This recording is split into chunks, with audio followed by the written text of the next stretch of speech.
Hey, did you know that you could help support our future projects and let everyone know you're a fan of what we do?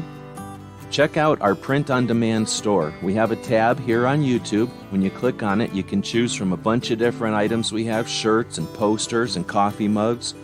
Click on the one you like.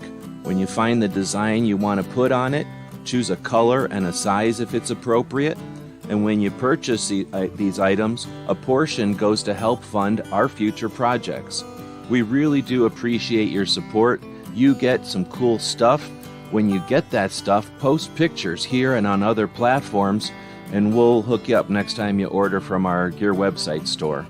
Thank you for your support of gunwebsites.com.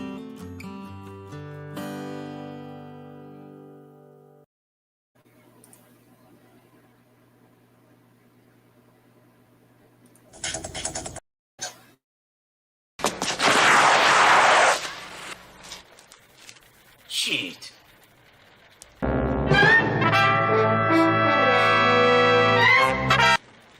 Ninja? Ninja! Ninja!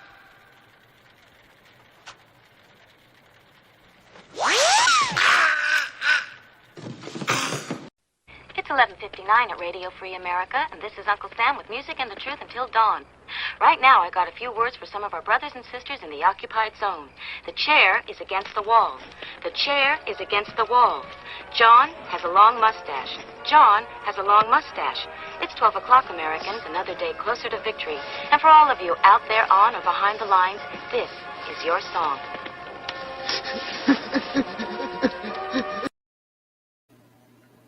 Good evening. We're working on a project, and everybody else is too scared to be up this late, so we're going to go live. That's the way we run things around here. So this is the last moments, technically, before SHOT Show. This is what we like to call the time when the ATF drops bombs on the firearms community. So while we're waiting for what the ATF is going to decide to make illegal this year, we figured we'd go live and work on our SHOT Show bingo project. What's that all about? So back in 2016 was probably the first time, or at least the first time I remember posting a SHOT Show bingo. And you could tell I did it as a video because it's a rectangle instead of a square. So back in the olden days, there was a game called bingo that grandmas would play. And they would have fun, and everybody else would make fun of them for having fun playing bingo. And that bingo game became a thing that babies and grandmas would play. And then later, people in the internet would make jokes and make bingo game things based off of the game bingo back in the day. And they would usually be sarcastic or snarky and whatever. So the old SHOT Show bingos were like, look at a booth, babe, or get hit by a cart, all these stupid sarcastic things that people that are just looking to throw stones can come up with, and they were pretty lame. So I like SHOT Show, and I don't look for ways to nag about it or look at the worst parts of it. So I also happen to know a lot of people that go to SHOT Show, often for the first time or as new or growing people doing it, right? So learning about it. So I try to make a SHOT Show bingo that offers some challenges and some opportunities. And there's Pat Hirsch, been a while. To give people ideas, motivate them, and have some fun with it. So we did it in a couple of different ways here. We've got the typical bingo game, which is a 5x5 grid. And once you get 5 items in a row or in a diagonal or sometimes in a pattern, you win, right? That's how bingo works. So what we did is add a bunch of different challenges and opportunities and achievements that you might accomplish at SHOT Show, and then put them into this list. I think at first I may have just did it randomly. I think I did just do this first one in 2016 randomly. And then I wasn't satisfied with it. Nobody really used it. Nobody ever really used them. Spoiler alert. I just do it because it's a fun project and to be a little bit of resistance against the losers that don't even participate and complain about everybody that does. So In 2017, you could tell I took it to Instagram because it turned into a square, and a square wouldn't work on YouTube. So that means it was an Instagram project. And I tried to hone it down a little bit. So playing with the colors, there's a couple of reasons for the colors, and then we're going to take a look at the columns. So basically in 2017, the columns had something in common. So in this case, it was do something, choose something, meet something, right? So it had some like commonality to the columns. And then if you'll notice, there's colors, and like the orange color, there's one orange color in each column, I guess. And then, each one's in a different row, or there's an orange in each row, and then they're in a different, whatever. So you can, I made some extra ways you could play by changing with the colors. So now, instead of just getting straight across, what if you got all oranges, right? So that would be 5, and they would each be in a different column. So they would each be a different type of challenge. And then the other, so anyway, so I created a bunch of patterns, and I'm not going to do all the patterns here, but that's why there's some colors there. 1, so you can read it a little easier, and 2, so that there was even more challenges in there, or more ways to win, I should say. Since what we're talking about is a bingo game with no one calling any balls, right? Like there's nobody picking balls and calling numbers. Instead, it's what you're able to do while you're at SHOT Show. All right, so that was a 6 or 7 minute explanation of bingo for people that are maybe from another country. Like, how could people not know what bingo is? So here we go. We're going to take a look at our bingo card from 16, and then we'll look at 17, 18, and 19. Spoiler alert, they don't change that much, so this won't take very long. But if you're out there and you're watching live, like Ghost might be, and Pat Hirsch maybe, if they're still out there and they want to participate, or whoever the other people are that are out there, feel free to throw some ideas in here. And if they're useful, I will definitely include them. So I appreciate the collaborative opportunity of using the live stream like this. Otherwise, I could have just done this off air in a chat that some of us were just in, right?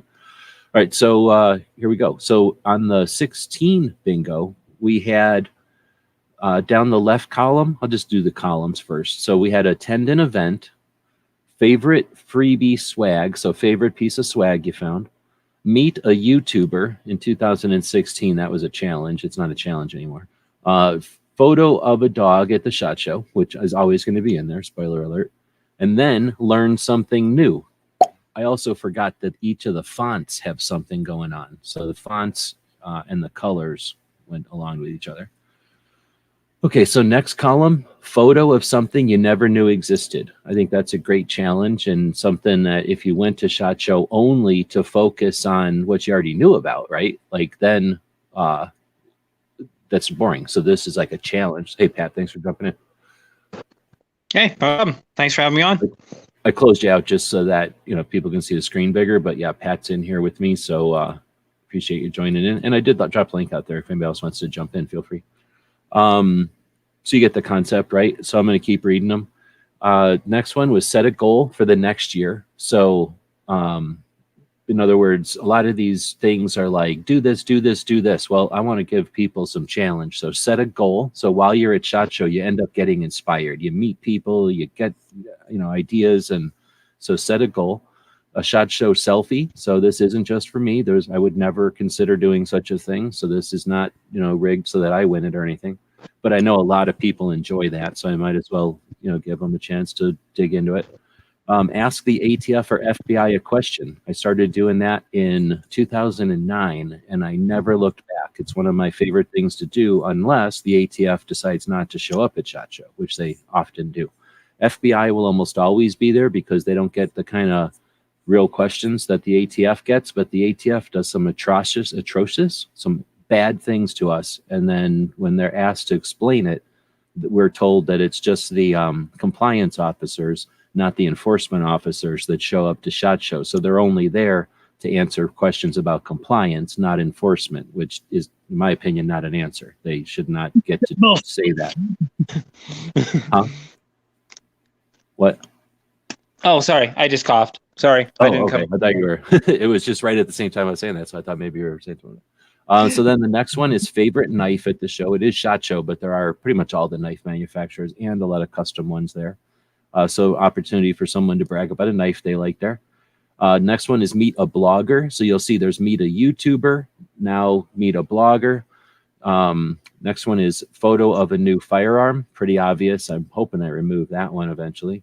In the center of this whole thing, to make it where there's more opportunity for someone to hit it, because typically the center of a bingo game is either free because it's so often used by different patterns and things, or it's a easy one, or one they want you to, when they're pushing on you, right? So I put in here, thank a cop or service member. A little cheesy, but I left it as the center one so that there's more of a chance of people to do it. I'll tell you what, there's definitely an opportunity for people to do that at SHOT. And if you're the type of person to want to do it, you can take them up on that, right? The next one is buy a meal for a veteran or active duty service member. And again, you can tell by their badges or what they're wearing, and it's anybody can always do this. Here's how you do it. As they're going up to buy something, when they're about to pay, you look around and go, hey, let me get this. And then the person who's charging them doesn't let them pay. It's easy. That's all that happens. Everybody in the world understands that you're buying it for them. And often they'll say something like, oh, no, you don't need to do that, or thank you. And then don't worry about it. That's their business. They shouldn't have volunteered for the service if they didn't want free lunches once in a while. But they're never going to, most of the time, they're either going to accept it graciously or not accept it. Make them accept it. All right, next up is shake hands with a firearms manufacturer. And I put in there shake hands because this was before the days of not being able to do that potentially, but also because I don't think too many people, especially the people going to look at SHOT Show for the media and stuff, don't really pay attention to the people building the stuff. They just pay attention to the stuff that got built. So I hope that would get some introductions made. Next one was donate to a nonprofit or charity, and there's certainly opportunities there. One of my traditions is to throw $20 down for Adopt a Sniper, one of the few organizations that will kind of bend the rules and accept money. You're not really supposed to accept money there, but some of them, like I say. Next one is enjoy a drink with someone in the gun community. I put drink because not an alcoholic beverage, but could be a coffee or some kind of health drink or whatever it is you want to drink, water maybe. With someone, actually, there's quite a bit of water around, so you could easily drink water. But it's one of them social things, and ideally, or typically, when you're drinking, it's a social thing. So maybe you're taking a break with somebody, or you see this bingo thing, and you see somebody like Masada Ayub sitting there. Masada Ayub likes to drink Rolling Rock, so there's a pro tip. If you see him and you bring him a Rolling Rock, he'll appreciate that more than somebody who doesn't bring him a Rolling Rock. All right, next up is suggest something for next year. Suggest something for SHOT Show. Again, you get inspired going to these events. You start thinking about big ideas, and then often you think, what is my big idea worth? It's worth a lot. So write it down, win a bingo game with it. Maybe somebody from NSSF sees it, and it becomes a big new thing. And then you're never going to get credit for it, and you can go around telling people that was my idea. It's pretty fun. Next up, favorite thing you ate and drank at the show. So there's things that we eat and drink because we're mammals, and if it's good or something, then you could talk about it. Again, people don't realize that we're a bunch of humans going to this show. We think of it like some sort of a job or some sort of an opportunity or some sort of a vacation or whatever weird perceptions people have. I think sometimes focusing at the things that make all mammals consistent amongst all mammals. We're not going to look at the bathroom, right? So we're going to look at our food. I think that often can kind of, what's the word? Picture's worth 1,000 words. Like, it just says a lot about the show when you see somebody eating a hot dog versus somebody eating a salad versus somebody eating that one time we had $1,000 dinner. Never done such a thing in my life. A bunch of us got together. They all bought like $100 steaks and stuff. We had $1,000 dinner. Like, that's just an event we'll always remember from SHOT Show. Next thing, and not that everybody has to do that. I don't recommend it. It wasn't that good.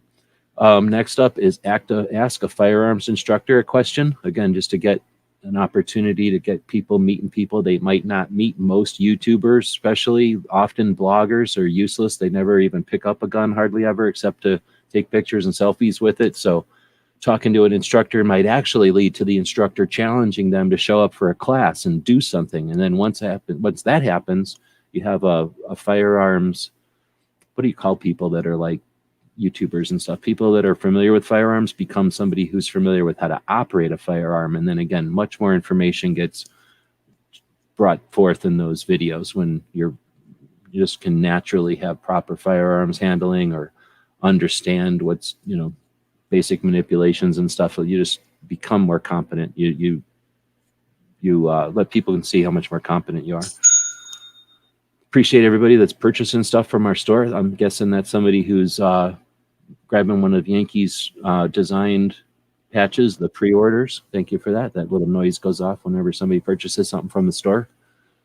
And that's what's getting us to SHOT this year. So I don't need to look at the toys on the table. I'm letting people who dig that do that. I'm looking at things like the whole show and the evolution of the show and how the industry is going to come together and hopefully master the new market. Like all of the new gun owners need, right? They want and they expect. And the industry has been really, really good at meeting those demands for all the other waves of new gun owners. Really digging. I'm really looking forward to how it's gonna accomplish that. Let's see. The last column then is get or trade a patch, and then next one is visit a new manufacturer. A lot of us who go there to be media.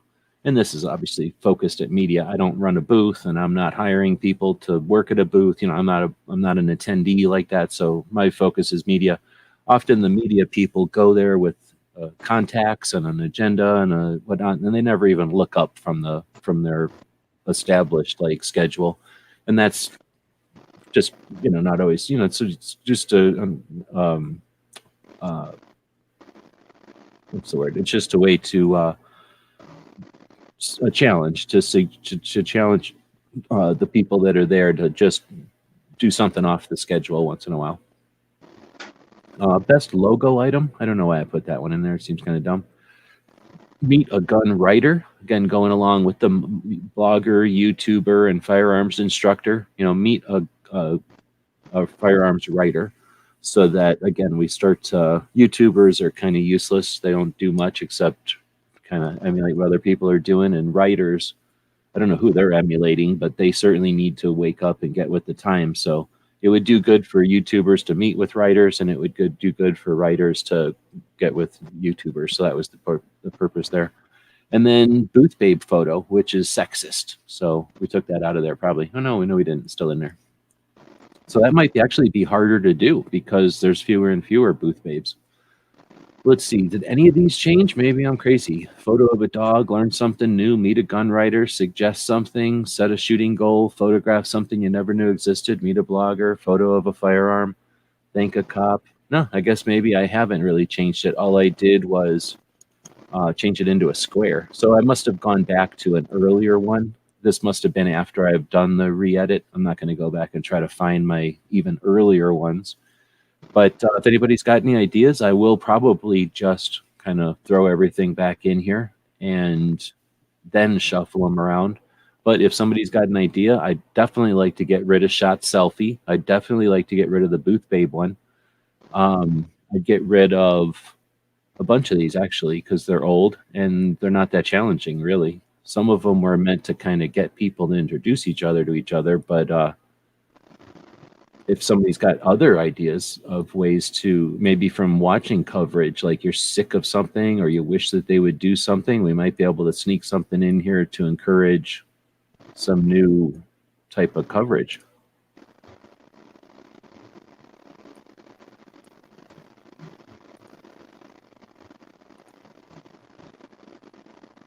Buy a lunch for a stranger? Holy moly, that's kind of scary.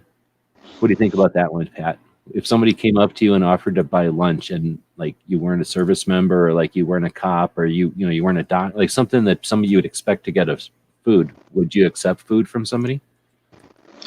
I don't know. That'd be really hard. That'd be a hard question to answer on that one. It's if I could sit down and have lunch with that person and be able to talk and converse instead of them just coming up, throwing money and just walking away. No, I don't think I could do that. But if they wanted to sit down and have lunch and talk about gun stuff or whatever was on their mind, yeah, I would probably do it that way. But yeah, just a random stranger just throwing up money, I don't know if I could do that. I really like that answer. Yeah, I think I think same way. And it's like, why are you, what's, but then as soon as they're like, hey, I'd like to ask you a couple of questions. Can I buy you lunch for your time or something? Now it's like, okay, now I understand why you want to buy lunch for me. And it's not just Yeah, it's just not something. Yeah, I'm just getting this guy's lunch. See you later, bye. And it's like, okay, well, why did you do that? I mean, do I look homeless? Right. Now, if it was something like you had a banner or a shirt that's like, or if it was like well known, like that's the guy that buys lunch for everybody. Oh, I got free lunch, yay, or something like that would be different. But I don't know of anything like that yet. It'd just be a little weird to me, I guess. But no, I could see that becoming a thing potentially. It's just that you'd have to. It'd be easy to end, right? Like you buy the wrong person a lunch and say pay it forward, and they're like, yeah, sure, and then they never, you know what I mean? Like some people, it's like, oh, thanks for the challenge, and now I will pay this forward, right? I'm going to enjoy this lunch, and now I'm going to think about who I can buy or how I'm going to buy a lunch for somebody, right? Yep. Maybe with a little bit of what's the word, like evaluation, or if you pick the right person, or obviously who you think might be the right person, that could be fun. And honestly, who cares? It's lunch, so what is it, $20, $10, depending on the person. Like that's not the worst thing to experiment with. It'd be kind of neat. Worst that happens is somebody's like no, right? And then I mean, seriously, what's the worst that happens? The worst they could say is no. It's not like they're gonna call the police, be like, this guy tried to pay me lunch. Yeah, I mean, exactly what you were saying. Oh, it's just like asking a question and having somebody say, oh, can I meet this guy? No. And it's like, okay, well, that's the worst thing that can happen. So, yep, exactly. Now he said to go say and take water to a security guard. That's interesting. First off, I would be, like if it was sealed, I guess you'd be all right. But like, I could see a security guard being a little bit tentative or whatever. But when you say security guard, you could also mean just the people working all over the place, and that could just be cool. I don't know if I would carry one around, but if I seen somebody, especially at SHOT Show where we have water all over the place, but somebody who's working like at a door, they probably aren't allowed to just go walk looking for water. So if I seen somebody like somehow indicate that like cough or something and not have water to grab, like I would definitely, pull a water, like an unopened water out. As far as like taking it, maybe if you were, it's like he's a smoker. So if you're walking in and out a door all day talking to the security guard, him, like you got a pretty good idea this person's stationed here and they didn't get a chance to go get water today. Totally. But just out of nowhere, I'm not going to carry water around. It's too heavy. I'd give a newspaper or something, like see somebody actually, that'd probably be distracting. That'd probably be a bad idea. I was going to say I'd give a newspaper to somebody who's bored, but that's probably a bad idea to like a guard. Yeah. Well, kind of like what I would do during the summer when we had highway crews and stuff working on the highways out here near my place of residence. I would literally buy cases of water, and those guys that were running the rolling machines and laying down the asphalt in the middle of the summer, I would grab up a couple packs of water and when I'd get there, I'd just say, like, just distribute this to everybody, because it's just like, you can't drink enough water when you're on blacktop. You just can't. So that's like being on a fry pan all day. Yeah, exactly. And I've been down that road before when it's just been so damn hot that you can't drink enough water. And it's just like, water's the best gift when it's hot.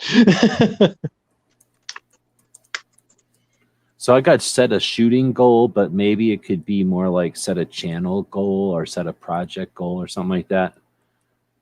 I like that. Oh, I really do. Get over here. How many windows do I got open? I've had too many windows open today. Like that. Oops.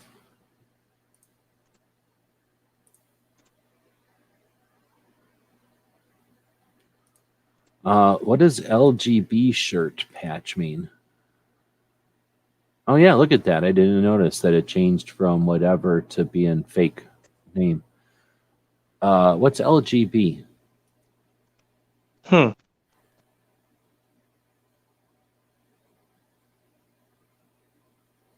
I honestly don't know. I don't know what Ghost is getting at there.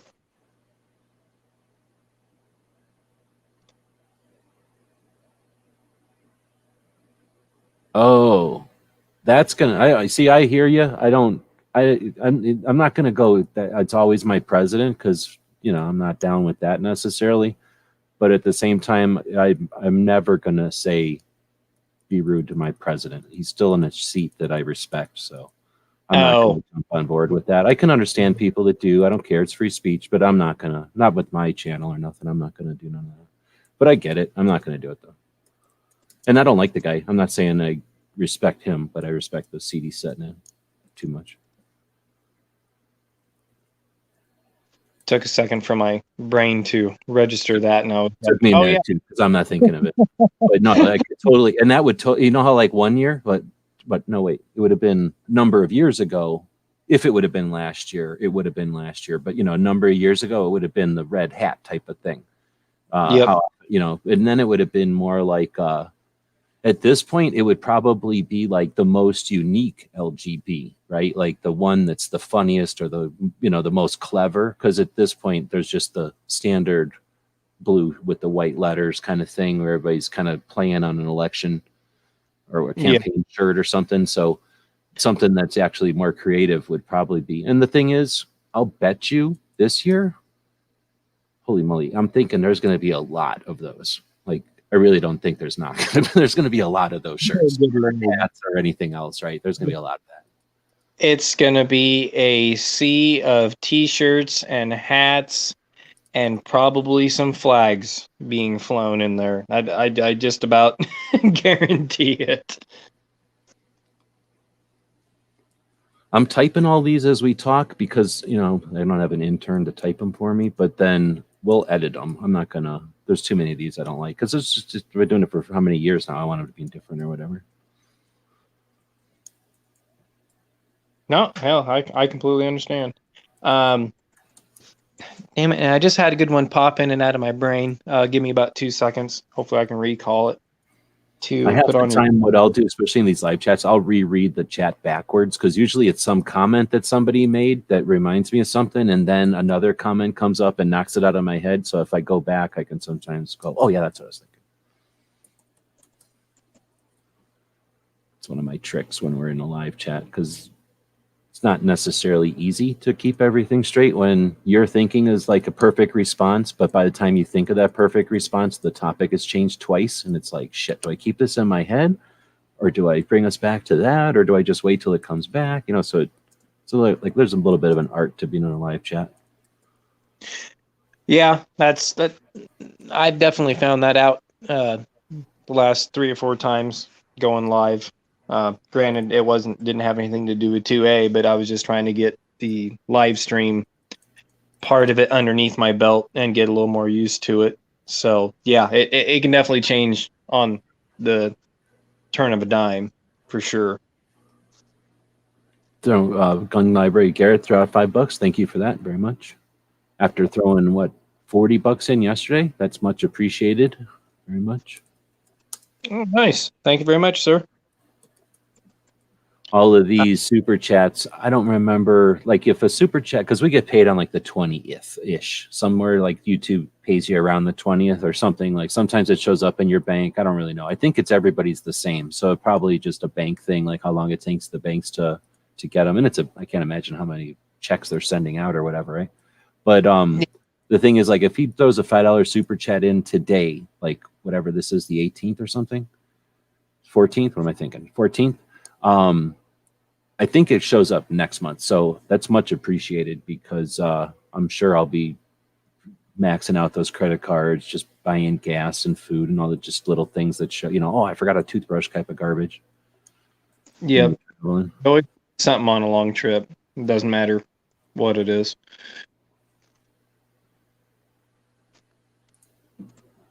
Oh, yeah. Here was one thing that I was going to insert. You might want to think about putting on your bingo card. Go and talk to a keynote speaker. Oh, wow. I've never thought of that one. That is super good. because there's a lot of them and they're all over the place with variety. So you could pick something. Yeah, if you really need. Whether just something in passing or just to ask a question or just to speak to them. I mean, flat period. Doesn't matter if it was a question or a comment or just a thank you. Just to go up there, shake their hand, and just talk to them.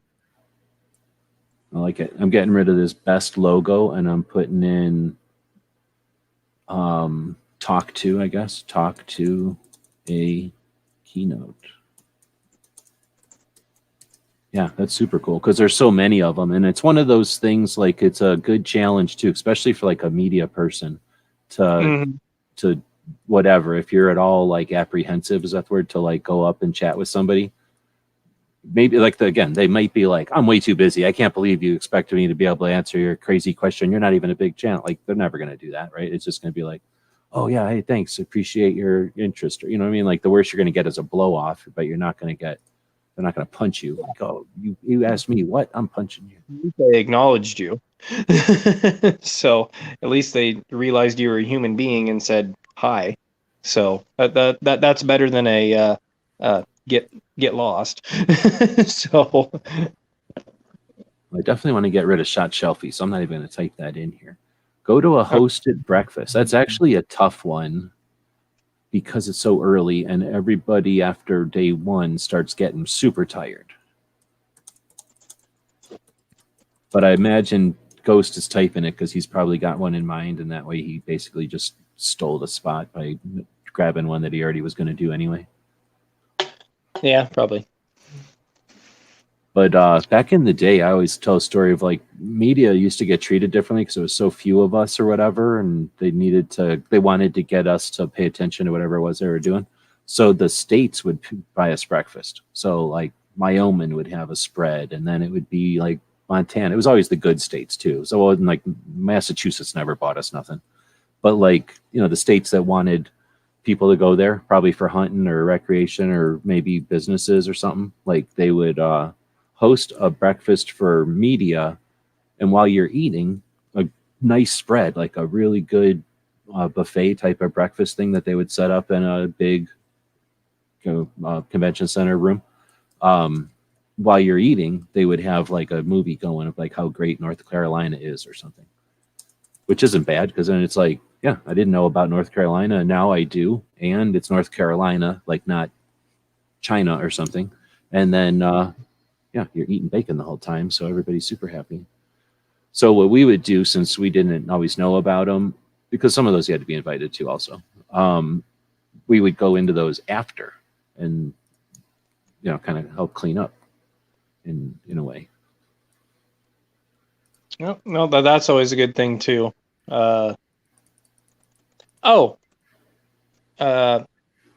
Since you brought that up, here's something else. I don't know how to phrase this right, but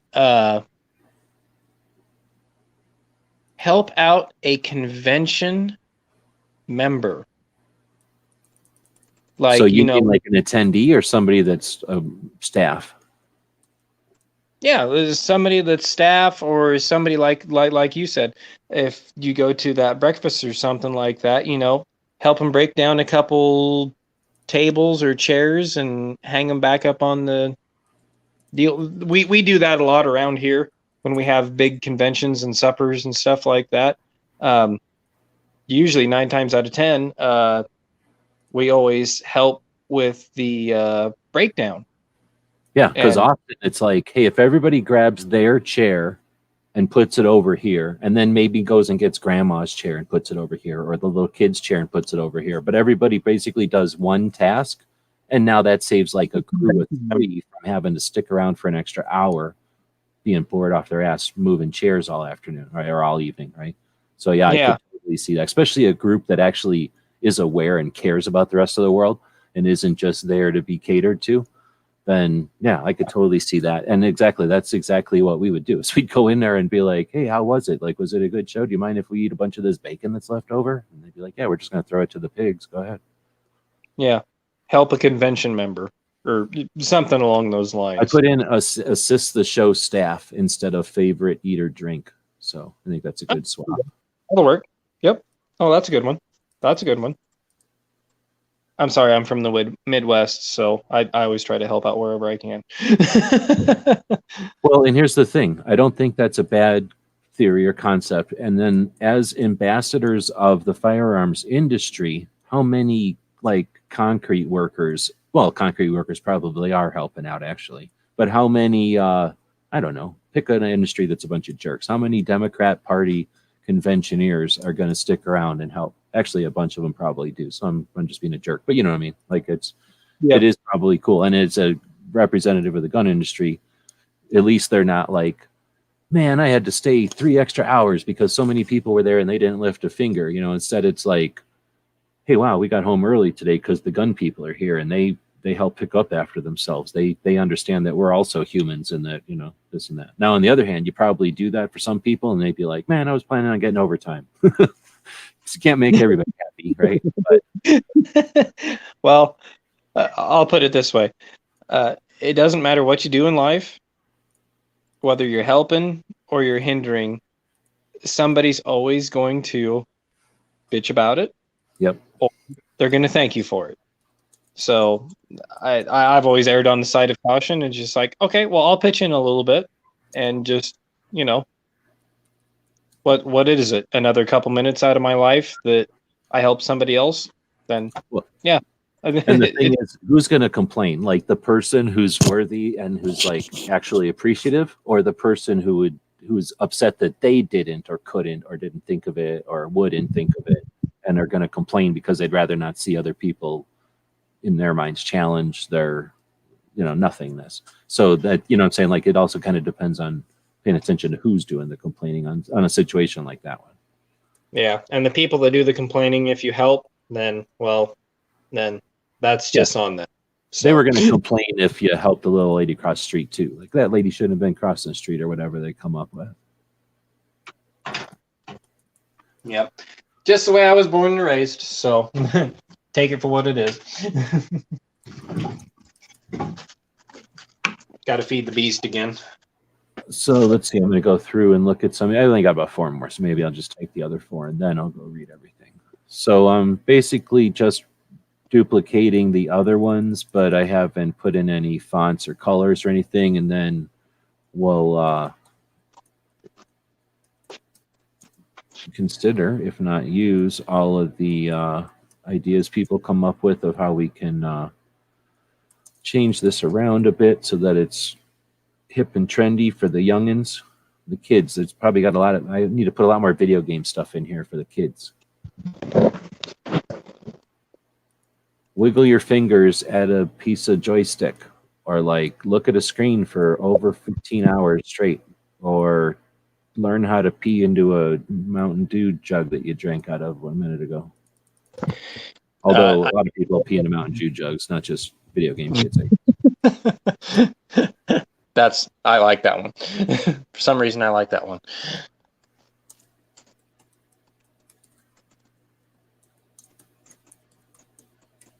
I will be back in 2 seconds. Yeah. Definitely getting rid of the Booth Babe one. I can't remember the reason why I had that in there. One year we did go take pictures of Booth Babes. That was in 2008. 10. Was 10? Had to be 10. And it was super creepy and we never did it again.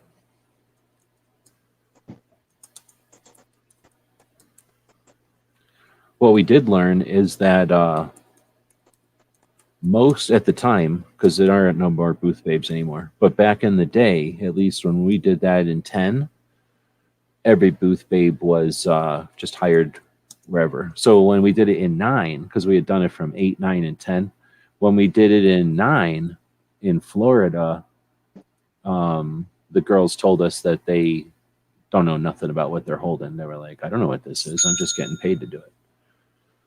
And then they confirmed that in Vegas. So they were just, they were at a car show 1 year and then, or 1 week, and then at a computer show the next week, and at a gun show this week, and next week it'll be motorcycles, and they just stand there and wear whatever outfit they're told to, and then point at it and smile, I guess.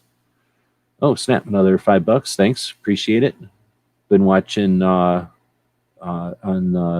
Echo, right? You've been on Echo's chat.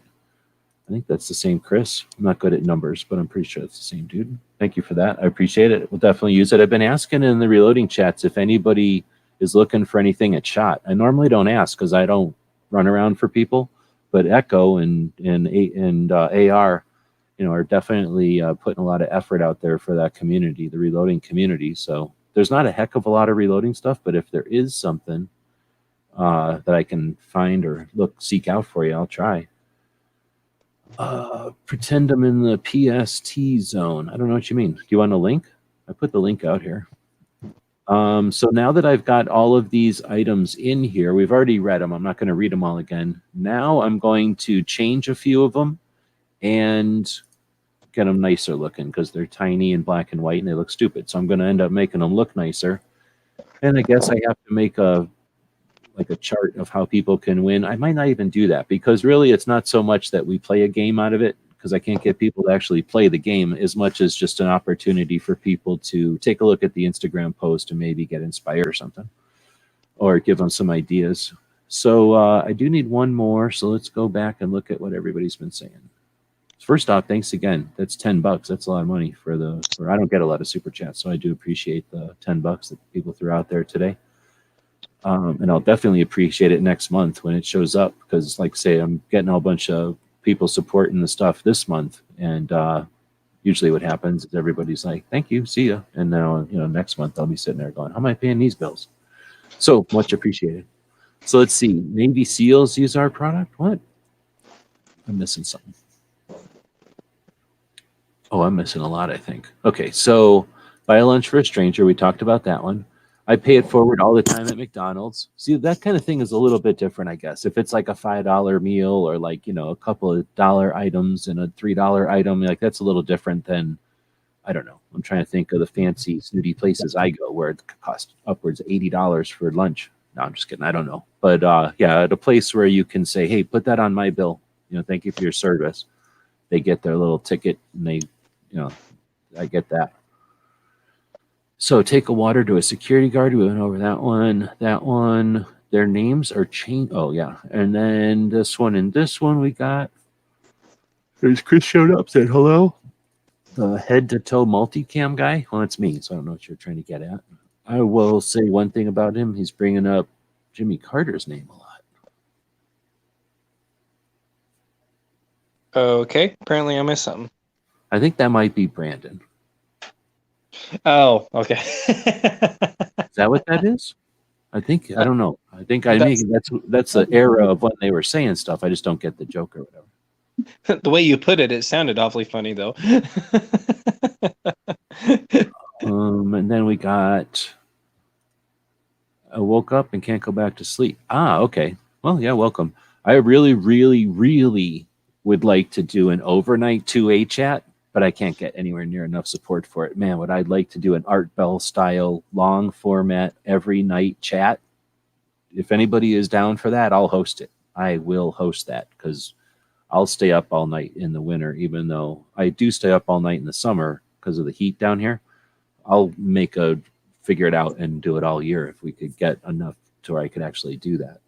But anyway, I don't want to also make people stay up for no reason. But yeah, you're welcome to the overnight, the realm of the people that actually get all the work done in the world. Let's see. The Navy SEALs use our product. Actually, that happens a lot though now, and it's legitimately because SEALs use a lot of things. Well, a lot of things. I'll key in on a little story. Evan Hafer and a couple of the guys that have podcasts on there that went to SHOT Show early on, before it was really big. They went there the first couple years, and said they were going to product guys and said, okay, well, if you're doing this is what I did to modify my piece of kit. Can you do that and actually manufacture it? And they actually have a lot of influence now on how products are built and how, with the molly webbing and just, I mean, everything. So yeah, it's really cool to hear those guys talk about that stuff and how they started influencing SHOT Show on gear. Well, I don't know the name you mentioned there. Who is it again? Evan Hafer, he's from Black Rifle Coffee Company. He's the guy that started Black Rifle, and there's a couple other guys from the just from Afghanistan. Period. Just those everybody that fought in Afghanistan and Iraq, that were going like, well, we really have a problem with this piece of gear. We modified it. Can you make it better? And they had a lot of input, like from like 2006, 7, and on a lot of the gear and stuff, on how it was made after that, because they were getting, it was Navy SEALs, Green Berets, Rangers, MARSOC guys filling all these product companies in on, we could really use this, or I made a modification to my gear and did that, and a lot of them listened. So yeah, it was really cool. So yeah, that'd be interesting. Was that like a specific podcast, or just like they'll mention things like that often or occasionally or something, like more than just one show? On the Black Rifle with it was who was it? It was with Mike Glover, Green Beret.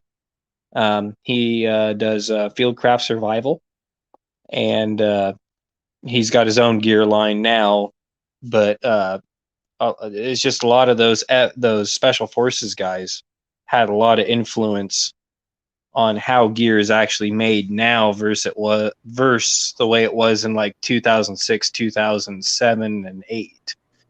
So yeah, that would be interesting. There's levels to that, so I can imagine somebody from the global war on terror having that perspective. But if you think about SHOT's been going on since 73, so I mean, the industry's been going on forever. When you think about Spear and CCI and stuff, like all of that is World War II versions of what you're just talking about right there. But it happened at a different pace and a different scale. Right. Because there was more interest back then. Like shooting was a much bigger deal back in the 50s and whatever. But then there was no internet, right? So it's like it would be super interesting to have somebody who paid attention to like the industry like that, because there was definitely, it wasn't anywhere near as like what it would be like today, but there was that essence was there. Like somebody would go, okay, this is what we got. Like, let's say the 30-06 case. Well, that's not perfect for hunting because of blah, blah, blah. What if we trimmed it? What if we smushed it? What if we did something? And then you start getting the cartridges and then, established and blah, blah, blah. And then you got new cartridge. So that kind of stuff was happening originally. And then you had, all different levels of that. And sometimes back in the day, it was more like someone with an idea who was entrepreneurialistic. Well, nowadays you've got such a collaborative thing going on. I happen to pay attention to a bunch of procurement guys, people that, I don't know. And again, it's all about the military in this too, because at some point the military would do trials. And then, at one point it was like whatever General said. Remember the Colt Dragoon, right? That's one guy who said, I want this gun. And Colt went and built a gun based off of what one general wanted, right? Like it's not like that anymore. So that, as it changed from people who decide this is what we want, like generals or somebody, to like committees, to like, well, a committee can do it, but a committee designs stupid things that have parameters that are unrealistic. Let's have a committee of useful people. Instead of that, let's just have a couple of useful people that we can task and be trusted. And since sometimes they can't be trusted, let's give those couple of useful people some parameters. Like, so the protocols and the procedures have changed. And like you say, there's different units, and depending on the unit, some units, SEAL Team 6 shoots, they say they shot more ammo than the entire Marine Corps. So that unit of 12 to 18 dudes shoots more than the Marine Corps. They're not in the same league. They're not shooting, they're not needing the same gear. And often with Green Berets specifically, you got 12 guys that are tasked with doing different types of jobs, but austere. Like you may never talk to a supply person. So their gear isn't necessarily like high end as much as improvised, as much as what can I do with this gear? Like what 10 things can I do with this gear? Like they have a different need for their gear. So when a Green Beret builds something, it's typically to accomplish a lot of things or a specific thing. Like we carry this thing because, they're the ones tasked with laser guiding bombs in or something. Like we need to carry this laser thing, or we need the receiver for this giant thing. And they'll make a weird bag for them. SEALs are like jack of all trades. Hurry up and learn this, master it before Thursday, do something with it, like, perform a task ultimately. And then who cares about that? You'll never need to do it again. Learn something else next week. So SEALs end up saying, what's off the shelf? I need the top of the line. So they have a different mindset. So yeah, it would be definitely curious to see. And I'll tell you, I can't even talk about, because I can't remember, but also I shouldn't talk about, when I go into the downstairs law enforcement rooms and you get comfortable with some of the people down there and they get comfortable with you, the people that show up and do stuff down there is a whole nother level that people wouldn't imagine. It's just so cool. And again, like when two dudes come in and talk to a person who makes nylon in a way that other people's aren't bothering, because 511 doesn't bother to rip off how to make a laser, the laser targeting module bag. Like they just don't bother unless you can make it into like a baby bag. You know what I mean? Like 511 is only ripping off the easy stuff. So when these guys come down and they're like, hey, they changed the way that our drone thing, blah, blah, blah. And like, I needed to have a flap over here. And they're like, oh, excuse me, like whoever who you would think is important, go F yourself. I need to talk to these two dudes because they matter. That kind of stuff is neat. And when you hear that kind of collaboration going on, what does that gear manufacturer come out of that conversation with? Like I need this to be able to accomplish this, but in 6 ounces, because we're going to jump out of an airplane, swim across something and climb up a mountain with it. Well, okay, I can make that happen. And now what can I do with Whisper material? Because that's where these materials come from. When they're like, I need to do something that a helicopter can't go do. Can you make it so I can go do it? Let me put my mind to it. Okay, we accomplished that. And now what do we do? How do we sell this? And that's happening faster than ever, because the entire global war on terror was done with units of 12 instead of battalions. You know what I mean? So yeah, that would be such an interesting aspect of shot. And that's happening with nylon. That's happening with boots. That's happening with optics. That's happening with ropes. That's happening with, it's just so many different elements. Not all at SHOT Show. Some of that stuff ain't happening. It's like the aviation stuff isn't really happening at SHOT.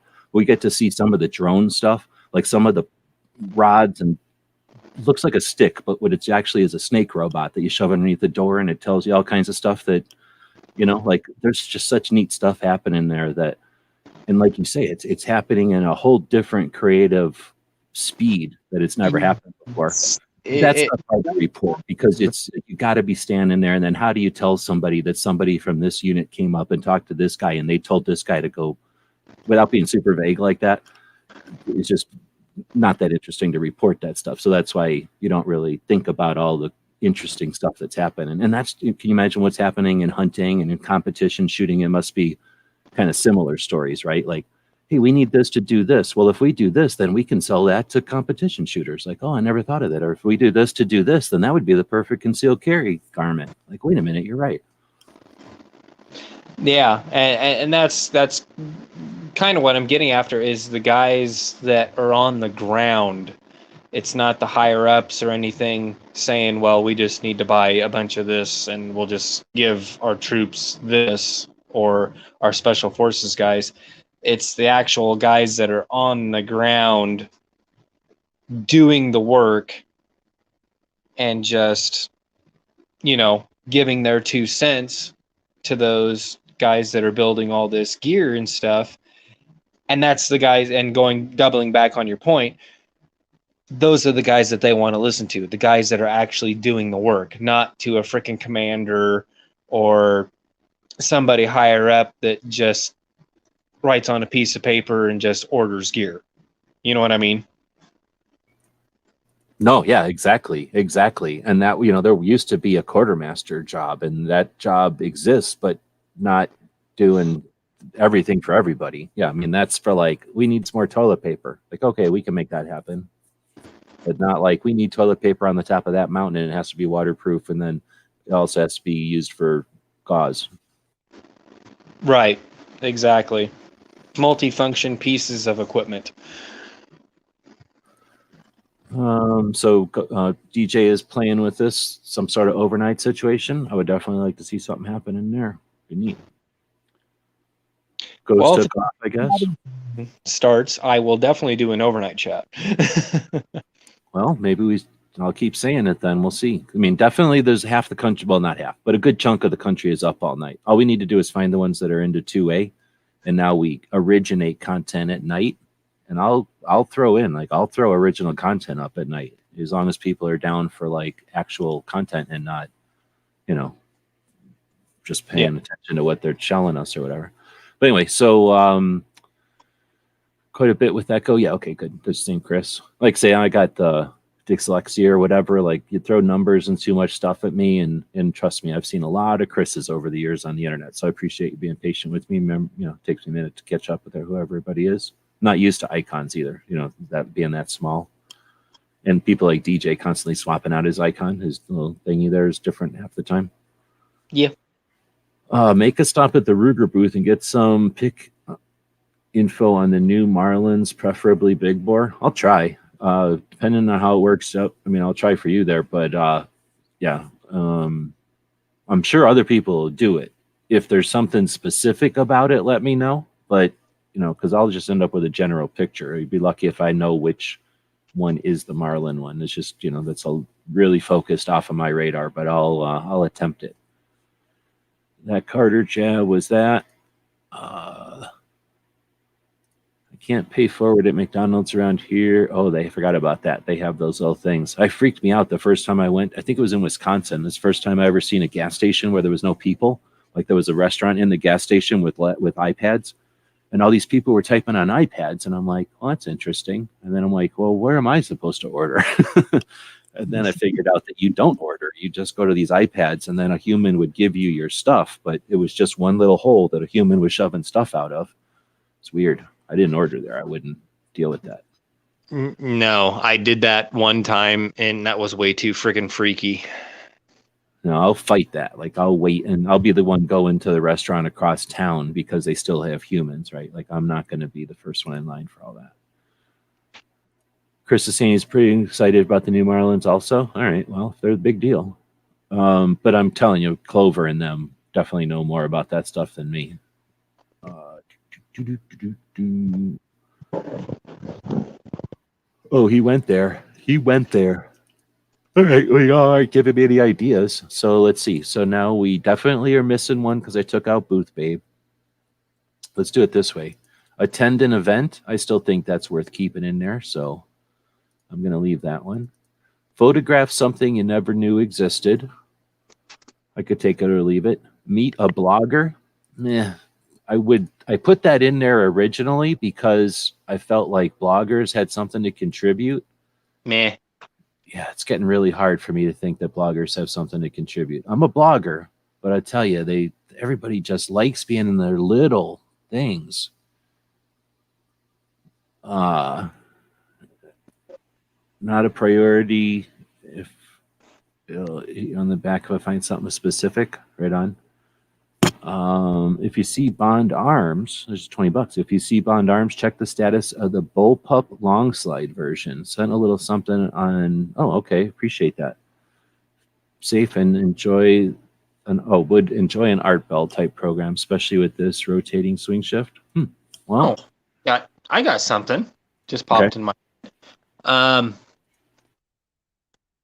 Find and report on a piece of 2A history.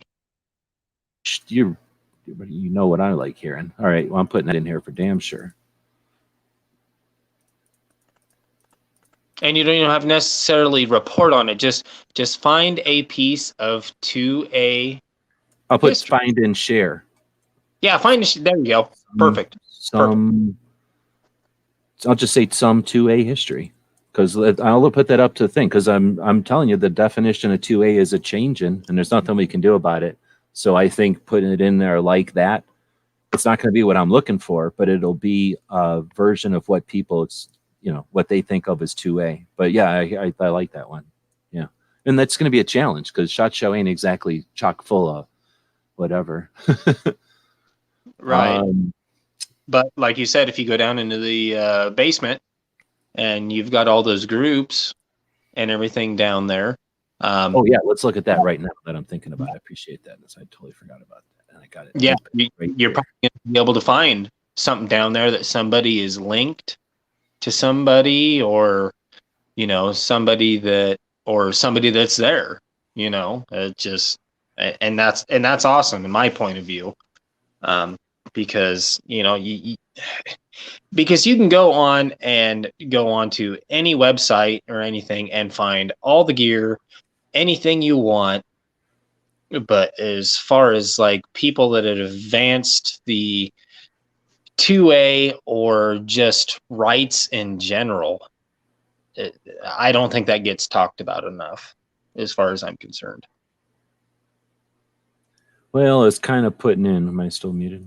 Okay, so I was kind of putting in hope that this little room, because I hadn't looked at this little room. I thought that I just didn't do it, I guess. I just hadn't thought about it. And then we saw that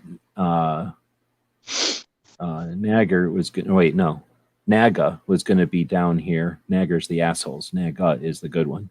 Was going to be down here, and that made me think that maybe it was all Second Amendment organizations, but no, they're just in American Foundation for Suicide Prevention. So that's one nonprofit. But these aren't, I don't know why they're calling it SHOT Show Extra, unless these are small, like, I don't know what's going on in there. Now I'm going to go look at this room since I'm in here, and I forgot to look in this room. Magnum Con Arms, KWA. So there's the National African American Gun Association in this room. But again, Milfort. This is all the just weird random stuff. So not a room of nonprofits or whatever. I mean, I don't know that NAGA is a nonprofit, but a Second Amendment organization or whatever. So then, yeah, it's just, I got to remember to go in this room and not that room. Oh, there's where Tough is. That's interesting. Okay, so I can quit looking at this.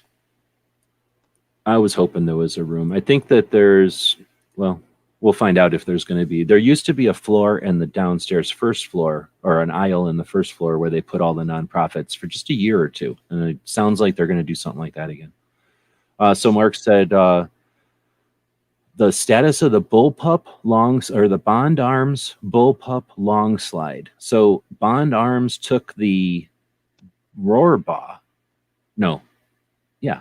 Is that what it was? The Rohrbaugh? I've shot that. Tony had one, and I shot it a long time ago. And if they're making a long slide version of that, that might be something Yankee'd be interested in. So yeah, I'll definitely check that out for that super chat for sure. So appreciate that. But also that's giving me a heads up of something Yankee might like that I don't know if he knows about.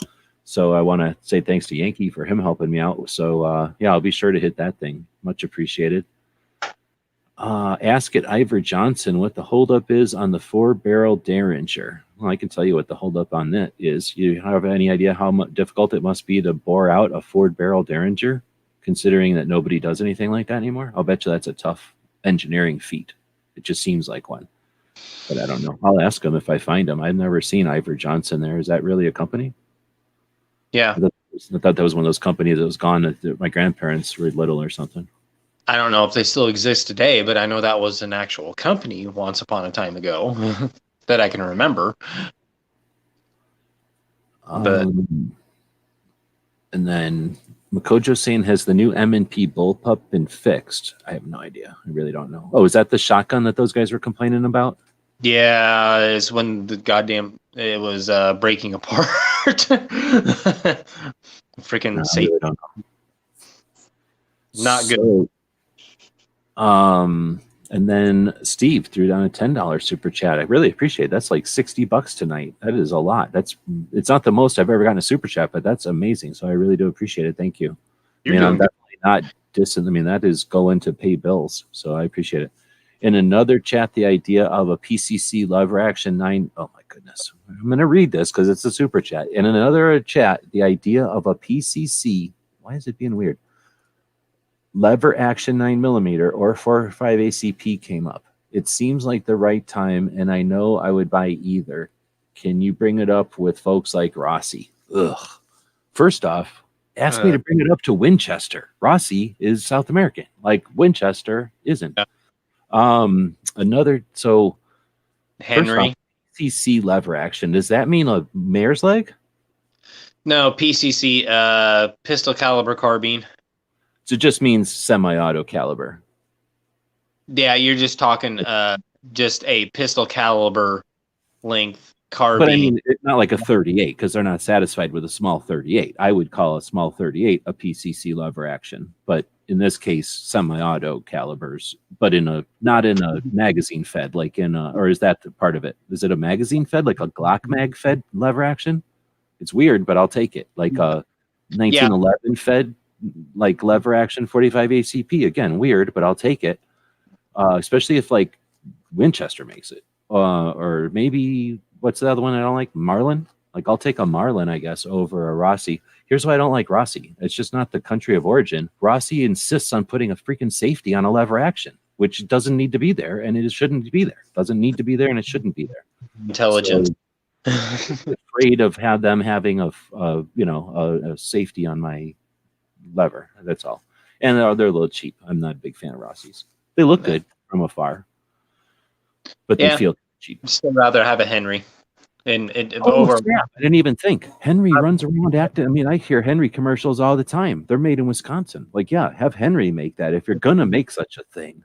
But make it mag fed. I can't imagine why you'd want to stuff a tubular magazine of 9mm. That's like such a weird thing.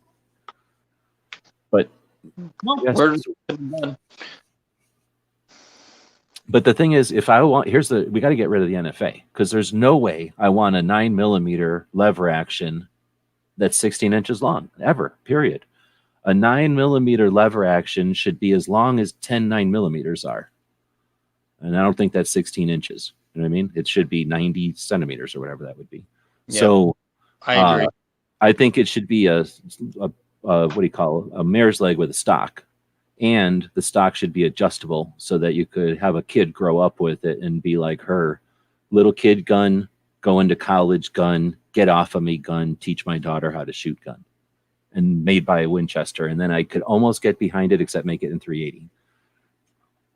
Because 9mm is a dumb caliber for Europeans. But otherwise, it's an interesting question. Bring it up with Rossi. They're never going to listen to me. If I was the king of shit and I talked to Rossi, they probably still wouldn't talk to me. I believe Rossi talks to money. You know what I mean? Like whatever makes Rossi money, I'm sure Rossi talks to. But that's like talking to Beretta. You could go up and say, hey, Beretta, I got a great idea. And they're going to go, we're the oldest country or company in the world, or however freaking Italian people talk, right? Like we don't tell us what to do. We're 500 years old. We'll do whatever we want. So I think Rossi's the same way. They're like, we're the king of, where are they from? Brazil? Like we're the king of Brazil. We'll do whatever we want. Yeah, but I think you could probably get away with that with Henry bringing up an idea because they came out with that tactical. Oh no, they dig it. Yeah, exactly. Right? Henry'd be like, "Oh, thank you. We'll give you credit. We'll call it the." Honestly, I think they're open for kind of something like that. I think in the next year or two, here's what it needs to be. Like scaled, you know how that Browning made a scaled down 1911 and 380? Yeah. A narrower, just the same way that a 20 gauge is smaller than a 12 gauge, smaller, not just shorter, a smaller, like a refined, not delicate, just a really nice 380 lever action that's like the size of a cricket. A 380 lever action the size of a cricket, but a Winchester or Henry. Made in Wisconsin. That would be cool. So now it could be American caliber, American made. And then I suppose they could make a 9mm for the people that were gonna, whose teeth won't unclench until we make a 9mm version. 45 ACP, I feel like it would have to be fatter again, so it wouldn't be as neat. But I think like a 3/4 scale lever action, I think that would be super cool. It might be too flimsy for people. They might not think it's strong enough or something because it'd probably break if you like tried to, do anything really aggressive with it, but I think it'd be neat to see a like a light. I don't know what you'd do with it, like shoot really fast at rabbits or something. Like you wouldn't need a lightweight one. I just think it'd be cool. But if that's a slim and trimmed down version and shortened version, that might actually make a decent little truck gun. Right. Because yeah. Or like a canoe gun or like an airplane gun, like just a little quick. I need a gun real quick. Like, let me grab that rabbit. Or like, hey, that thing's whatever. Yeah. I think that'd be neat. It's light, it's handy, and it'll get the job done if you got the right ammo in it. So, yeah. So let's see. Then for further reference, I hate YouTube dipping in donation till it's in the donation till. Is there a more direct tip jar for you to use on Shot Trip? If idea. Okay, so yeah, I hear you. There's let's see. PayPal would be for someone, if you're going to try to throw somebody money, PayPal or something like that is free because it's just you throw the money at them. I don't know where PayPal makes their money. Where do they make their money? Take 2 to 3%. It's way less than YouTube. I mean, it's way less. Are you talking like on a donation button? They take 2%. I know they take money when they transfer money between two people on. Okay, so that's where it is. When I forget. I haven't sent people money in a while. When you send money, it'll say they're going to pay the end or you're going to pay the end, and it's 3% or something, right? So yeah, it's pretty cheap. So PayPal is the fastest way and the cheapest way. I use this one called Ko-Fi, CO-FI. It's just a weird way to spell coffee. And that throws it right into your PayPal, and they take very little. It's just that not very many people are familiar with it, so people aren't using it. And then there's Support Star? And I haven't used that. I've only sent money to people with it, so I don't know how much that takes. Patreon is like 3%. Patreon is the cheapest of all of them. And then PayPal is 30%. No, sorry, not PayPal. YouTube is 30%. And what else is there? Well, YouTube's the biggest off. Yeah. But YouTube has given us the most. So I hear what you're saying. There are other ways. So it would be either Ko-Fi. Actually, I put it all on gunwebsites.com. So it doesn't even matter. You don't have to learn any of these. Just go to gun websites. I basically did this. I don't normally have them there. They won't be there after next week. In fact, they've never been there before. It's just that, the beginning of this week when I first learned I could go to Shot, I was like, holy moly, I can go to Shot, except I can't go to Shot because I have a lot of bills in front of me. So anyway, I put up the links here. So Patreon is the coolest because I use Patreon as my blog. So you throw me $2 on Patreon or something, that's $12 a year. No, $24 a year, and you get the blog and stuff. Then on Ko-Fi, you throw it to us and it goes straight to Patreon. And if there's a fee, I don't know what it is. It's very little. Amazon is you just buy stuff on Amazon and then we get a cut, and it's very little. So that's just a thank you, but it doesn't really bring in any money anywhere. And if you've got like a Amazon, is it Wish? Is it Amazon something where Smile, where you already have it set up with somebody else, then please don't use my Amazon. Like give it to whatever organization you're giving it to. It's just that if a whole bunch of people who aren't giving it to someone use someone's Amazon, eventually Amazon might give you some money. But I just put that on there because so many people use Amazon. And then the most direct is just throw something over at PayPal. Since all of that is basically supporting based on what we might do in the future. So it's like, hey, here's something that, whatever. Or maybe I guess if you decide, hey, I'm throwing you a coffee because of what you already did. I guess I was going to say a lot of this is dependent on the future. Some people don't dig that. We have the store, so you can just buy stuff off of us. Most of the stuff we make. So it's not like, we're just buying a bunch of optics and reselling them. It's goofy stuff that we make, and it's usually stuff we make live. And then, something like this bingo thing that's basically useless. It's just a kind of an effort, a project, a way to get a reason to chat or whatever. But then, I'll print that or something, and then it's like a little souvenir of the SHOT Show or something. So usually the stuff I sell isn't like going to save the world. It's just to support what we're doing. And then, what are we doing? We got a whole bunch of websites and we got a whole bunch of software. That's about it. So I just got to pay server bills all the time, and I got to pay some software bills, and then, the rent and that kind of thing. So, appreciate the people that want to throw cash at us. We don't buy any guns. We're not buying anything to review. We don't buy anything really. just gas in the van and dog food, and every once in a while I eat, and nothing fancy. So appreciate it, and no obligation or nothing, but we do figured I'd answer the question there, and it applies to everybody. PayPal directly is probably the best way if you want to support somebody. If they have that Ko-Fi thing, that's pretty harmless, painless, I guess. But Patreon, if people are using their Patreon, I highly recommend it. I really think people like Tony Simon, people like Riding Shotgun with Charlie, individuals that are doing projects that have a lot of significance, a lot of reach, don't cater to the audiences that support, with like big rah, rah, rah, let's buy their t-shirt and like that.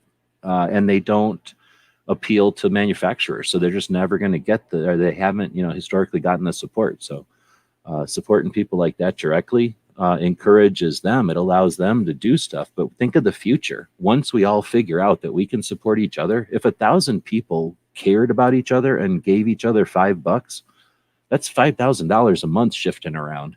And nobody has to be rich to throw $5 around or $1, whatever it turns out to be. And once enough people figure that out and we start to see what gets accomplished by people like Riding Shotgun with Charlie or Tony Simon, or if I had enough to do an overnight Art Bell, 5-hour long, 6-hour long show dedicated to the Second Amendment every single night that wasn't paying attention to the news of the day, what are the consequences? What is a little kid who's coming up to that environment dream or do, right? Like, that's what I want to see. So I think of it like one of the speeches I heard or one of the seminar things I heard, think of it like we're building foundations here. We're not putting the end thing on. We're building foundations so that whoever stands on our shoulders can build some more. We're not finishing. Finish is generations from now. And hopefully the finish is the ability to keep building, right? It's not like, okay, now we put the roof on it, we're all going to go inside and never build again. Anyway, I'm getting off into tangent. So appreciate the question, and that was long-winded. But hey, it's the middle of the night. What do you expect? You're going to get a long answer.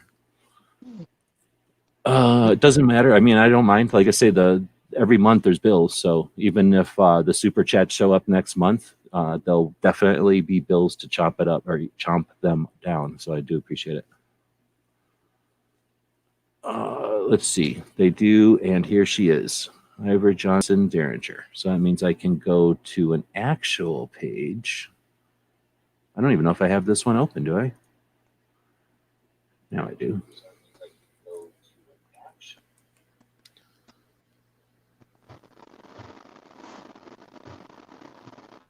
This one? Uh-oh. Why did you wake up? What time is it? Uh-oh. Somebody's got to go POTTY. Dang it. I do want that little Derringer, you son of a bitch. Could you imagine that in 410? Is that way you could 45 long Colt out of that? I don't know if it would work because there's been around for a long time and I've never seen one in anything bigger than like 32 rimfire. So I imagine it probably is because you've seen these before. The whole barrel assembly kind of slides forward. Yep. When you reload them, I'll bet you that can't handle much recoil. You know what I mean? Like I'll bet you the whole thing falls apart if it just pushes the barrels forward if you put too big a caliber in it. Because think I've ever seen it in a 32. Yeah, no, it runs a pretty dinky cartridge, but if they could make it out of some better material. Well, this is made out of stainless. It automatically looks like way better than the pot metal the old ones are made out of. In fact, everything about it looks like an NAA frame that's been modified to shoot a 4-barrel. It's brilliant. Yeah. Okay. All right. I know that I haven't ever kept track of the Derringers very much. All I knew was they were shiny now versus anything else. So I was like, okay, well, if that's made out of stainless, yeah, that'd run some pretty good stuff out of it. Now, especially for 22, I'll bet it looks well made. I mean, it's possible that it's garbage, but it just looks like the tolerances and stuff look like stainless to me. It says Inner Arms out of Texas or Florida. No, now they're in Arkansas. Oh, okay. Back in a second. Okay. I didn't know about the Rossi lever action. Oh, you mean the safety on them? Maybe I'm wrong, but I'm almost positive the Rossi's and whatever the other South American one both have little safeties on them.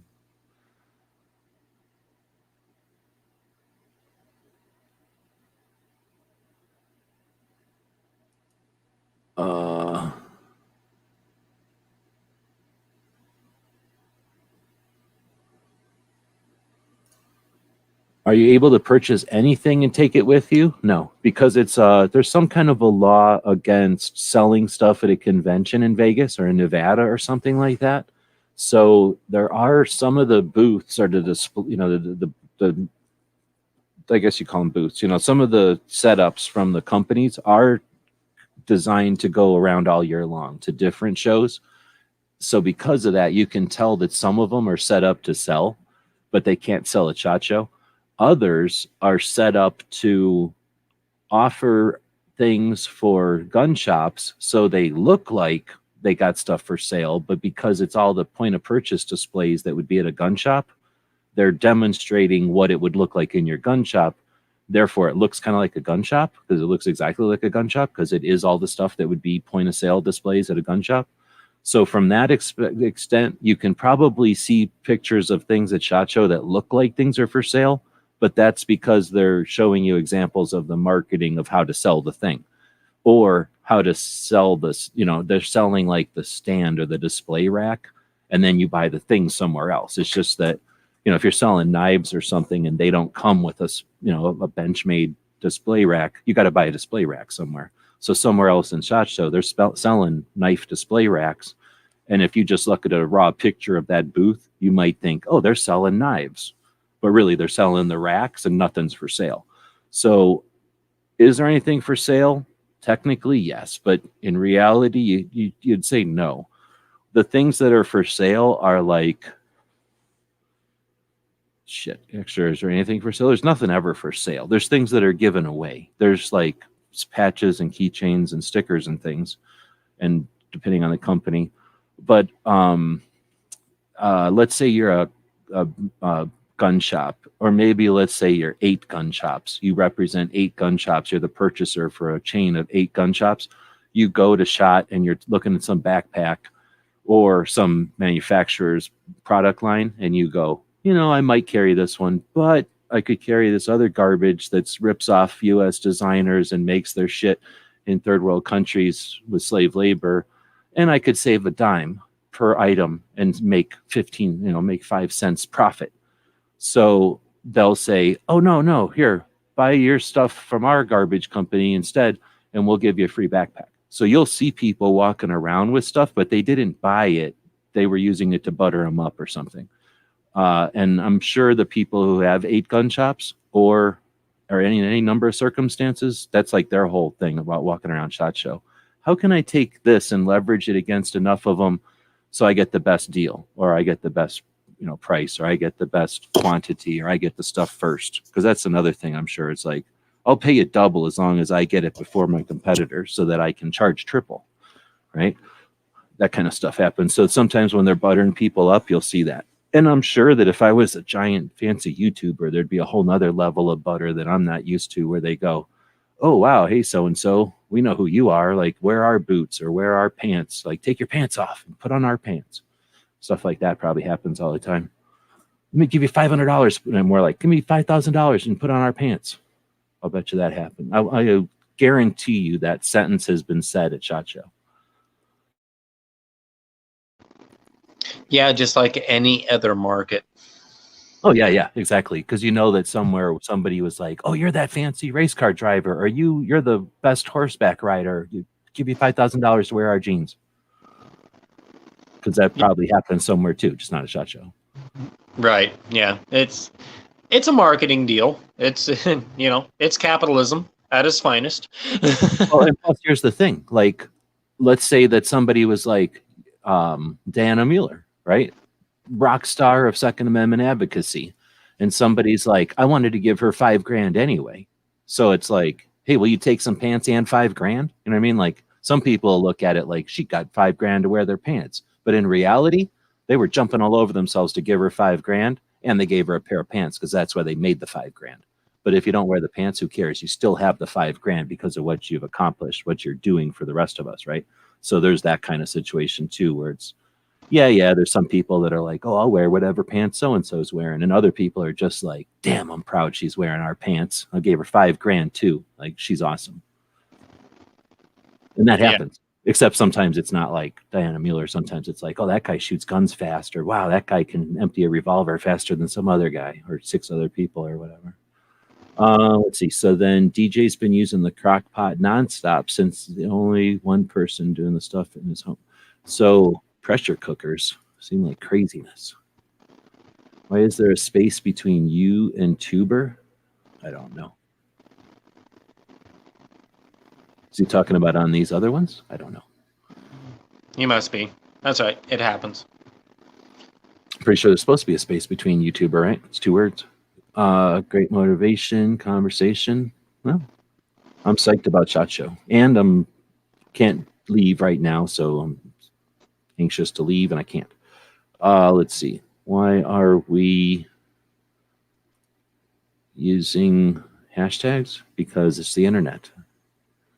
Yeah, because sometimes it's funny.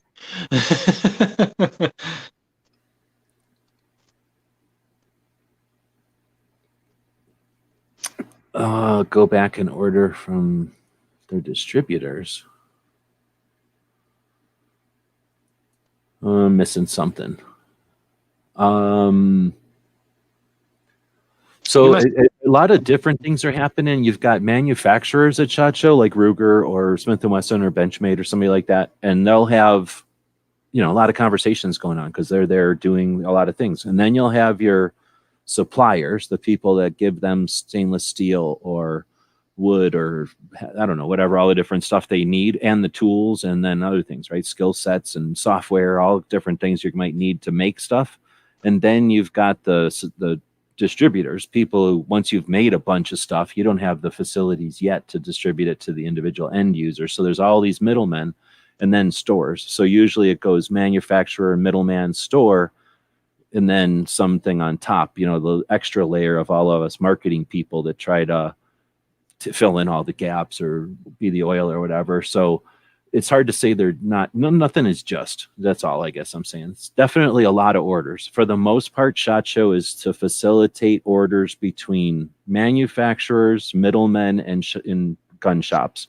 The orders are actually taking place between gun shops and the middlemen, like Lipsy's, RSR, I don't know all of them, but there's like 6 big middlemen that are giant warehouses. Basically, they buy everything they can from Smith & Wesson and whatever based on the orders they get from gun shops. Now, they're not like they don't talk to each other and then SHOT Show is where they figure it all out. SHOT Show is just where they finalize everything. So all year long, they've been going, dang, I ordered 8 shotguns last year and I only used 12, or, whatever words are, whatever the numbers are. They figure it all out. They get to SHOT Show, and then it's like, hey, did you figure out what you're going to do with shotguns? Because we got everything else figured out. Yes, here's your order. Ka-ching, ka-ching, boom. Enjoy the rest of the show. Or running around, hey, can I get 8 of those? No, until we get 16 orders of these. And I don't know. There's like a billion different permeations of like little stupid things, especially when so-and-so is about to drop the new thing. Well, everybody gets in line, right? So-and-so has the new thing out for 2 years and the new other thing coming out next year, but you were waiting in line for the one thing, so now you can piggyback ahead in line. There's all these. Can you imagine how much craziness goes on? And then it's like, girl competition shooters on horseback like this, and dudes going into the military like that. You know what I mean? So this gun shop has no need of either one of them, and that gun shop needs double of both of them. You know what I mean? So there's just got to be so many different crazy things going on that I just can't. The word "just" in there. Mostly taking orders, yes, but then lots of other stuff. And that's the stuff that I haven't yet even discovered at all. So that's one of the things you do when you walk around a convention is you overhear stuff because people are talking at a normal human voice and you're walking past them.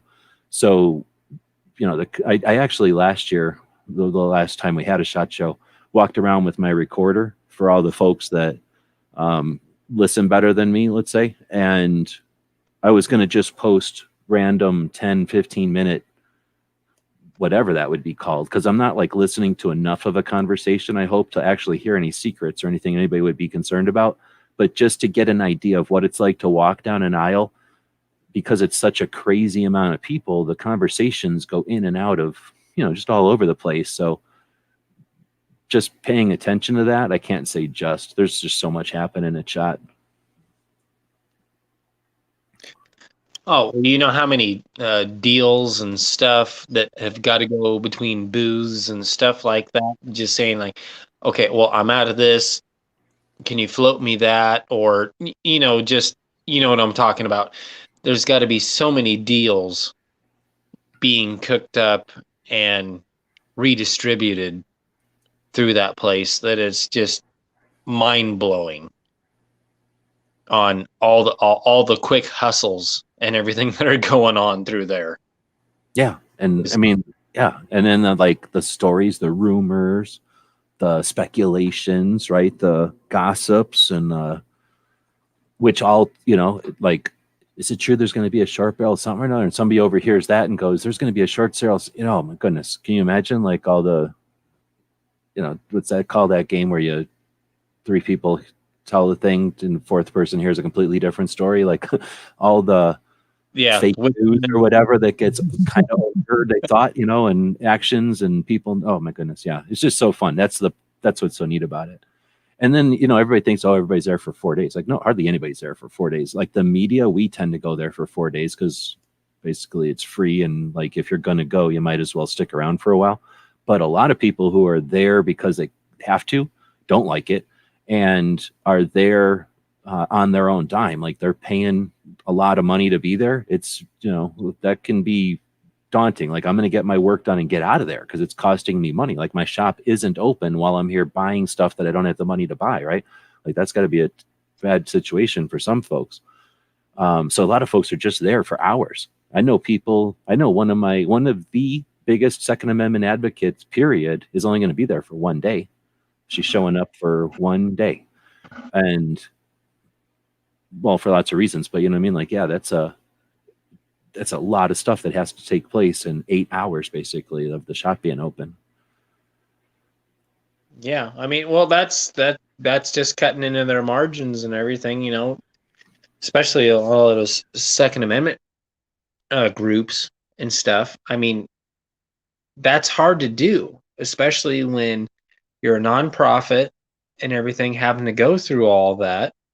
Yeah, you're trying to get the message out and you're trying to do what you can, but at the same time, if you're not back, doing what you regularly do, yeah, it's especially on the internet versus I guess I would call this a brick and mortar situation, and having to set up a booth, having to have people on the ground and do this versus manning a computer or taking questions on the internet and stuff. That's not their regular job. So yeah, of course it's going to burn money. So you're just hoping it pays dividends at the end of the year. Or, well, not hoping, like doing whatever you can, like fishing. You can hope you go fishing, but if you are hungry, you're doing everything you can to make it fish, like to make it be productive, right? So yeah, I couldn't have put it better right there. But then I shouldn't say that. There are going to be people that are like, yeah, I got other things to do. This is my side hustle. Like I know people that their gun shop is like their way to pay for their guns. So if I got the FFL and if I sell enough guns, then I can buy some more guns. And that's, it's no big thing for them because they got something else that's their real money. Right. A lot of mechanical stuff is what I'm thinking of. Is a couple of shops that they do mechanical work, like Dragon Man's. He's over there doing Harley motorcycle motor stuff all the time. It's not a big deal to just work on guns also, like easy enough. And a lot of people do that as like well, anyway, second business or whatever. Makojo saying, I remember watching some YouTube about a small company started his gun wall rack. So gun wall rack, gun wall / rack at SHOT Show. Then a lot of gun shops at SHOT Show started buying his wall for themselves. And I don't remember, so I haven't paid enough attention, but I know there have been some like modular systems that are grid as opposed to slat. Typically, your businesses are going to use a pegboard or a slat wall or some other system, where you have like a modular kind of or what, not modular, but a all, like you can make the entire wall except the pegboard, right? Like a pegboard. You don't have to drill a hole in the wall every time you want to move a peg. You just move the peg in the pegboard. So there's some slat wall options. There's some magnetic things. There's some others. Almost all of them are useless for guns because they're made for holding up t-shirts or, hats or purses or something. They're not made for heavy ass guns. So they started making that same kind of systems out of metal, figured out that it's clunky and the gaps are too big and it's sloppy and it just wasted metal. They could make it a lot more elegant because metal's a stronger material and most stores aren't going to pay for metal. So they just never, it wasn't necessary to use the same spec as a regular store's, whatever you want to call that, like fixtures. So at least that's where I'm assuming it came from, because that's just from my insight of being a dude that goes over and buys a lot of used store fixtures. So it seems like how it would have come along. But something started those companies, or maybe there was just a store fixture place for like car parts or something that is heavy, and they figured out that gun shops needed their service, so they just rebranded, which happens all the time. Somebody's making toolboxes and they figure out if we call it a gun toolbox, now gun people buy it, where a minute ago it was a screwdriver toolbox and nobody bought it. So it could have been something like that, where the company just said, hey, let's brand over to this area, make a couple of wire racks that are specific to hold a gun, and we're done, and we've got an all new market. In which case they would have a marketing department, and it would seem like they came out of nowhere when really they just pivoted and came from another place they were very successful at. I don't know the companies, but that's where it seems to me like that's how it happened. We had slat wall and stuff. Guns kept falling off of it. Somebody decided, let's make the slat wall out of metal. Somebody said, yeah, let's call it gun wall instead of slat wall. And then boom, it's marketing to gun shops. Gun shops are also sometimes stupid. Like they're not all frugal. Like sometimes they're making a lot of money. For a while there, when all the AR parts were easy to get and ammo was expensive and people were like, I need something, so I'll just go buy more AR parts or AR lowers. And then they're like, I got 16 AR lowers. I got to start making some ARs. So all these AR shops started coming up. Well, I don't know if you saw it, Pat, but out in I would say anything bigger than Phoenix, maybe like Phoenix, San Antonio, Dallas, Tulsa, like a lot of these cities started getting what I call the AR boutiques. They would just sell accessories. Sometimes they weren't even an FFL. They would just have barrels and rails and grips and all the other stuff that a regular gun shop finds it hard to even keep in stock, especially if there's a demand for the stuff. So often these stores would make arrangements with the manufacturers of accessories and say, hey, it's September. You're about to sell out. Whatever you don't sell out after Christmas, sell to me, and I'll buy it between Christmas and SHOT Show. So now you don't have it. You can go to SHOT Show with your new line and you're good to go. And then they buy all this stuff for pennies on the dollar at that moment when it's no longer useful for them and it's almost a burden. And then they wait and sell it to people who are brand new to the market that don't know that there's a new model or even two newer models since the thing they're buying.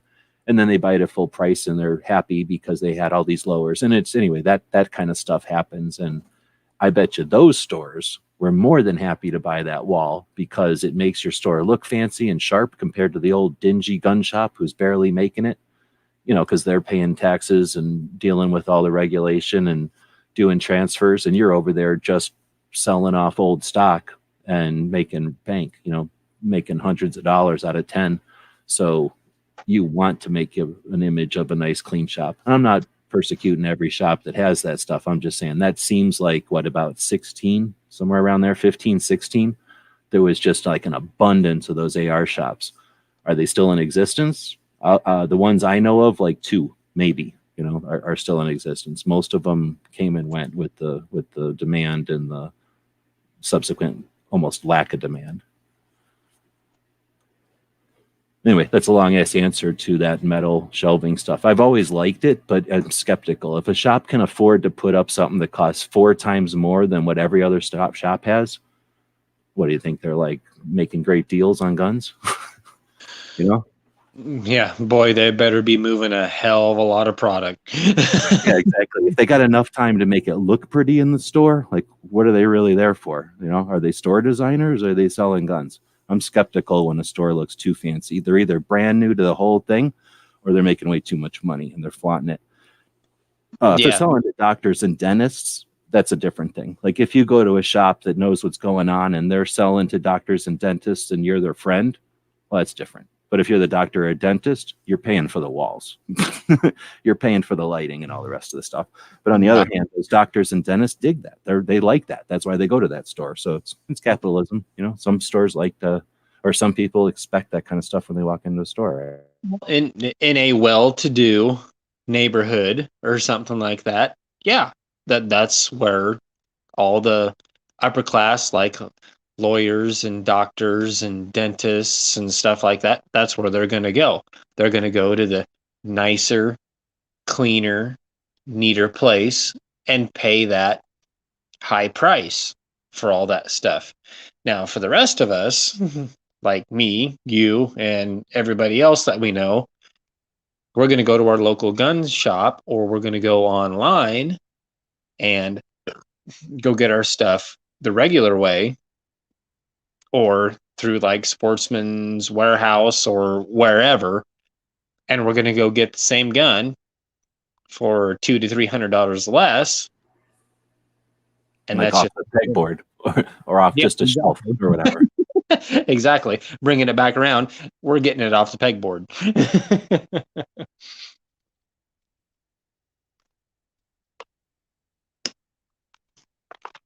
Exactly.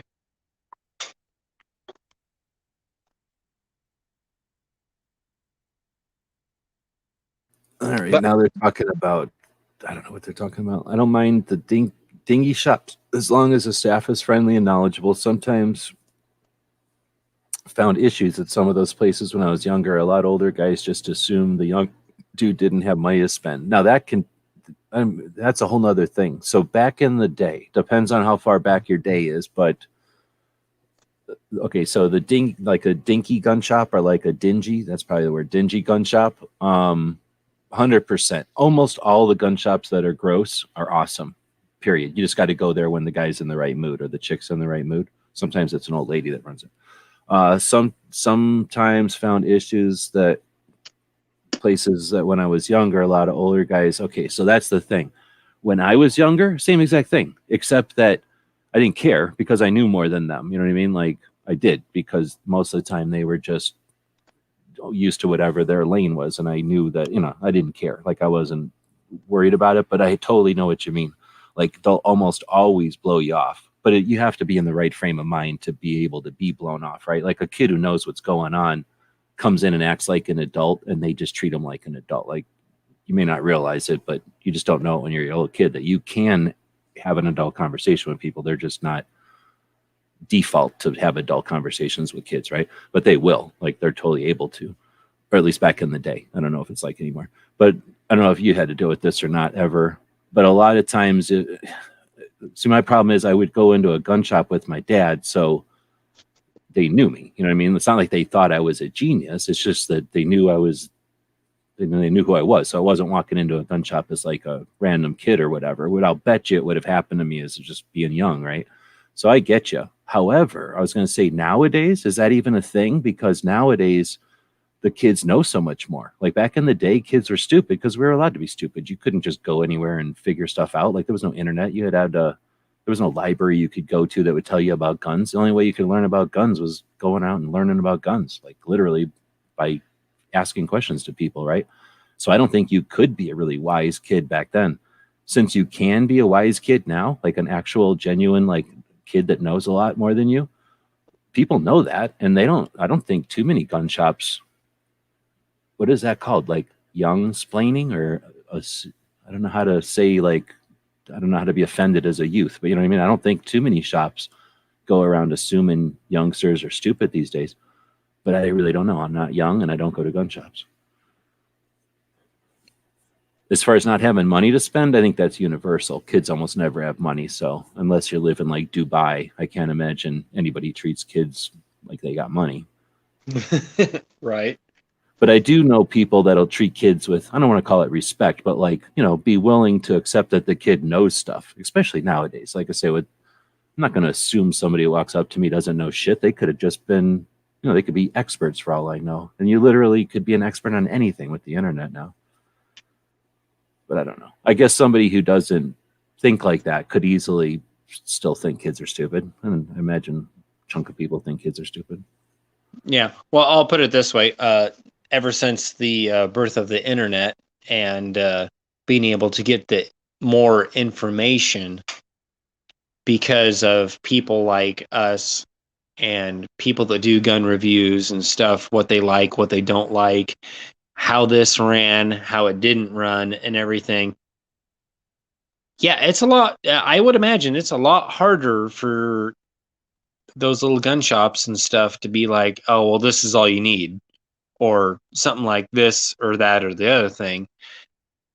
So yeah, there's a lot more information out there that anybody can just pluck straight out of the internet and be like, okay, well, I watched these 5 videos. 4 out of the 5 were good, so this gun must be pretty decent. Or they watched 4 out of the 5 out of these 4 videos, and everybody said it sucked. So yeah, it's I would really think it'd be a hell of a lot harder to pull the wool over somebody's eyes nowadays, just because of all the gun reviews and everything going on out there. So yeah, that people are a lot more informed now than what they were 20 years ago, for sure. And along with that, like, there's nobody listening to this, but one of the things that just grinds my gears, because I've been hearing it forever, since at least 2015, but way before, just hanging out in the gun shops or whatever, and listening to other gun shops, going to SHOT Show and stuff. Like, I've just heard forever, like, I don't like going to for a female to say, I don't like going to a gun shop and being told about a revolver or whatever they get told. There's like 3 things that the females will say they get told. And obviously I can't hear everything that ever gets said, but, and you know what I'm saying? Like, that will definitely happen. Sure. Fine. But what you were getting at, I think, or what I would get from what you were getting at, is that you, as the person behind the counter, you're sitting there and there's like maybe 18 types of customers, and it's more like 6 customers. It's just that in the gravest extremes, there's 18, examples, or like extreme examples, but there's like, in a general week or day or month or year, 6 type of people walk into a gun shop, period. Because it's just a unique place. People don't just casually walk, at least normal people don't casually walk into a gun shop, or like accidentally walk into a gun shop. They're not just in malls. It's not like there's just a bunch of kids casually walking into gun shops like you would into a newspaper stand or like a hardware store or something that's right in with like a whole bunch of other stores all the time. And people aren't comfortable with them, right? There's all these reasons why there's only so many people that are walking in. And it's almost, you could figure it out. Like, I'm there to buy a gun. I'm there to figure out what's going on in the world, because I don't know what a gun is. Somewhere in between, right? Like, that's one way to explain them. So when you're sitting there as behind the counter and you're used to X amount of people coming in, and at some places, I'm almost positive you can say, there's this kind of person's going to come in on this day, because let's say it was American Rifleman would come out, hit the newsstands, and then start hitting the mail, or whatever you call that, subscriptions. Whatever was on the cover of American Rifleman, go into any gun shop and ask them what's on the cover of American Rifleman this month. They'll tell you like within 2 days, because everybody starts calling. Hey, do you got the car, blah, blah, blah? Hey, do you got the Henry, blah, blah, blah? Hey, do you got the Smith & Wesson, blah, blah, blah? I've heard a lot of good things about the Henry, blah, blah. You know what I mean? Like, it's a joke almost. So knowing it from their angle, that they're only going to get X amount of people that show up in the shop, I guess is the long-ass way of saying unaware girls is one of them. It just happens. Like, fine, like, deal with it, girls. Like, sometimes girls don't know what's going on, and they decide to walk into a gun shop. And guess what? Gun shop owners are the other person experiencing that. So you can say anything you want, but I've seen it from the other side that totally happens. Girls walk into gun shops. I'm not going to say all the time, but it definitely happens. And they don't know shit. And they go, can you explain shit to me? So what are you supposed to do? Go, hey, girl who doesn't know shit and just came up to me and asked me, let me assume that you really want to sit here for 40 minutes and give me, listen to my version of the most woke version of guns, right? No, that girl is like, I just need to buy this. It's might as well be a tire or a wrench or something else inconsequential because I just need this piece of property for whatever reason. And they want the one that fits in their hand. And everybody goes, oh no, blah, blah, blah. That's sexist. Except listen to what every freaking guy's discussion is ever. The grip on the angle isn't my grip angle. That gun I don't like because of its grip angle. All guns need to fit me comfortably. Like if my grip is the most important thing in gun interplay, like my interaction with the gun is entirely the grip angle, right? Like, or the grip size or the mag well or blah, blah, blah. My finger doesn't hit the lever or whatever, right? Literally every conversation is some kind of measuring thing about the caliber or about your stupid grip angles and your comfort of your hand on it, right? And then when girls go, I'm told about the comfort of my gun, like we're sexist. It's like, okay, girl, why don't you just hang around for a while and figure out that that's all that matters to most gun people? So that's when you come in and go, I don't know nothing, tell me what I need. They're doing that. But here's the thing. I'm bitching about old news. Here's the thing. What you kind of mentioned when I started ranting on this. In 2022, as soon as that girl goes, and that's all she's got to do. As soon as that girl comes in and goes, what gun should I get? And you go, I don't know. Have you thought about a 38 revolver? Because of course that's what you're going to say. It's obligatory. You're supposed to say that to that sized human being, right? And she goes, you go, oh, I'm sorry. Would you like to try whatever, fill in the blank? Because now you measure her up.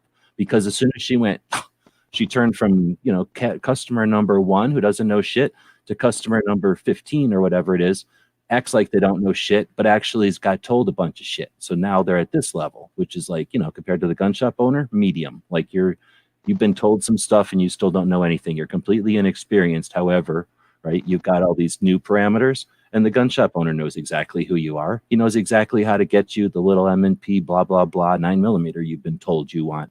It's just that, what I'm saying? People are like, the first thing that happens is I'm told 38 caliber. What they aren't able to rationally absorb is that immediately the gun shop owner goes, oh, let's get you what you do want. Where I'll acknowledge, back in 1980s, he would have said, okay, girlie, go ask your grandpa what you really need then. You know what I mean? Like he would have not treated her well back in the day. But nowadays, every single gun shop owner that's still in business, as soon as he sees or hears the boom, he's right back to like, oh, I'm sorry. You know exactly what you want. Let me get that for you. It's just that, I'm saying? Like he has to play the odds. He has to go with most, I would say, of all the girls I ever worked with in a gun shop, easily 70% of them. And I don't think I'm being crazy. I'd have to sit down and think, but I'd say 70% of them were like, okay, whatever. I want this little stupid 380. I want this Bursa. I want this revolver, like whatever, each girl's a little bit different. They want what they want, but they're not shopping for reliability or dependability or what you can use and shit hits the fan or what you can buy mags for at any shop or what you can get the best training for or what's a best, middle of the road to learn so that you can do the next thing as an offshoot of what you already learned instead of like, oh, no, I want this. Guess what, lady? Customer is always right. You're 100% right. Let me bag that up for you. Because what's the worst thing? She goes home and goes, oh, that isn't what I want. So now I'm going to go buy my next gun. And how many people are like, and realistically, how many gun people are like, oh, I bought the wrong gun. I'm going to go take this gun back and get another one. You're like, oh, great. Now I have an opportunity to have 2 guns. And if I buy that one wrong, I'll have 4 guns. And when I buy those wrong, I'll have 6 guns. And that's just the way we are. We like that.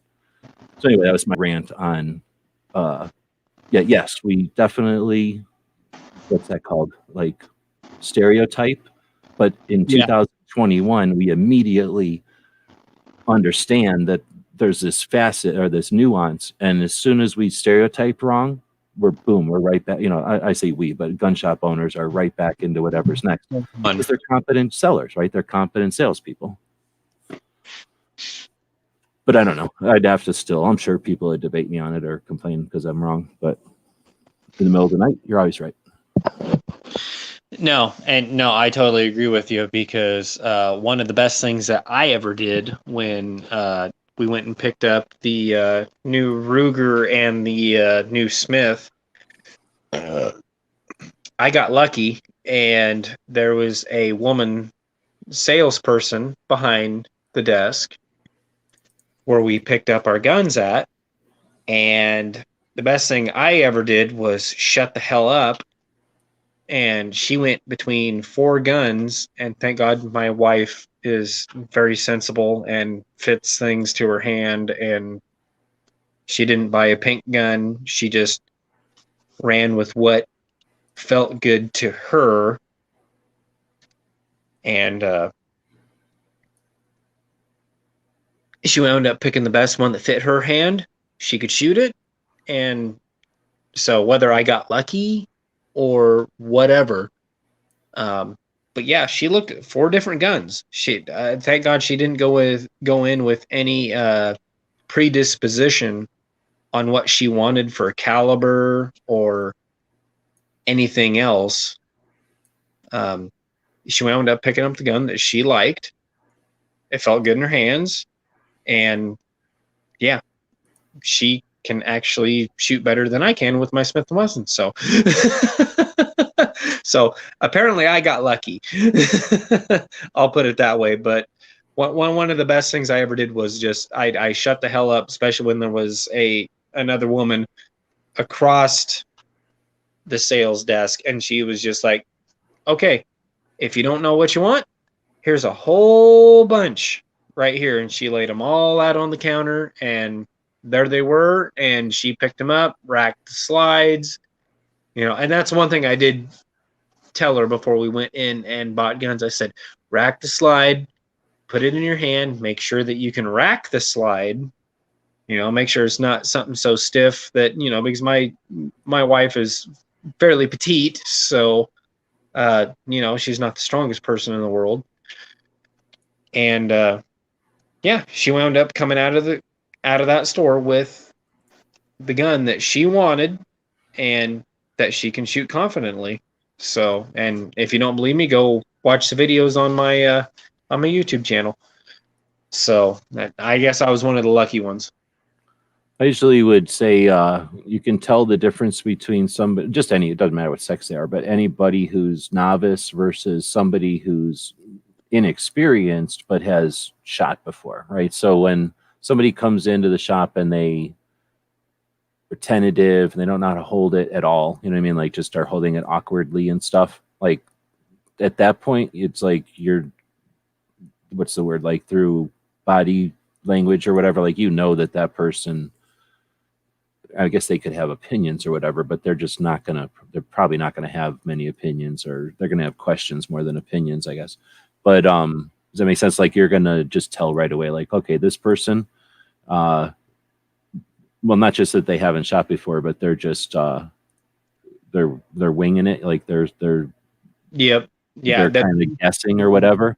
Where if you take somebody to the range first, even if they're shooting somebody else, even if they're shooting at anything, like a single action revolver or something, it's just that they've understood what recoil is and they know not to be as scared of it because it's not going to go off until, right? Like that's the other thing is when somebody's super novice, they literally think it's going to go off by shaking it or whatever. They just don't know yet. So, what I'm saying? Like once they're a little bit more comfortable, now they start looking at the levers and they're not afraid to reach out and thumb at a lever or like open a cylinder without looking at you like, am I going to break it if I do this? That kind of thing. And that person at that comfort level is going to buy a different gun than that person who's like, this is scaring the shit out of me. Everybody's watching me. They want me to buy one that fits. They're all looking at me. And you know what happens is people look at you and they give you that like, is she going to pick this one? And then it's like, can I look at another one? And then it's like, is she going to pick this one? And you know what I mean? Like, and then they're playing off of that body language. And then it's like this one. And everybody goes, And then she's, that essentially she, because it could be just as easily a kid or just a new shooter. But I'm saying that definitely happens. And it was always frustrating to me because I'm a mansplainer. Like I wasn't a good employee because I would never sell. I would always send people out with questions. Well, you've heard me answer questions. I suck at trying to sell a gun. So when somebody came in like that, I had to walk away. Literally had to walk away because I was there to help sell guns and I couldn't do it. So the other guys knew that I couldn't do it. and they'd let me because I would go take pictures or something. They're like, this is not your forte. Get the hell out of here. Let that person buy that gun because that's what they're here to buy. And if they come back and buy another gun, that's them. If they never buy a gun again, that's their job. Like, that's their life. I mean, like, you're allowed to have like, we can mansplain to them. Like, you're not going to like this gun. And I can tell you why, because we do know, like, fuck, we know, like, we've been to the range a million times. We know you're not going to like that gun. Unless you buy that gun and don't like it, you'll never listen to us. So anyway, that part is tough, and you can't do that. You can't really work at a shop successfully and be that kind of person. And that's something that people don't understand either. Like, I come into the shop and make a bad decision. You should stop me from making the bad decision. And at the same time, I walk into a shop and make a decision. You should get out of my way and be cheap as possible and fast as possible. And, you know, best guarantee ever. It's like, come on, make up your mind. You either want influence or you don't want influence. But anyway, rambling here. So appreciate people letting me ramble. We're 2 hours in. There's 11 people out there. Most of the time I've just been blabbing while I've been fiddling over here. So I think they're all boring because they all look black and white. I don't like the fonts from before, so I probably won't fiddle with the fonts as much.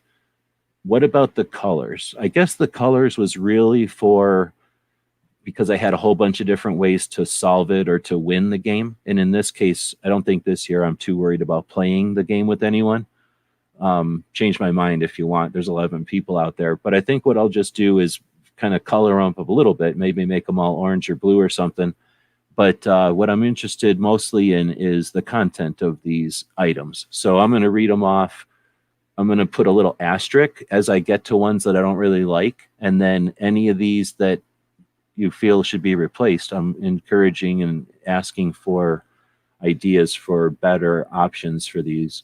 So the SHOT Show bingo started out, if you didn't hear the beginning, it started out as a sarcastic thing back in the mid 2000s. At least that's when I became aware of it. And I enjoy SHOT Show and I value it.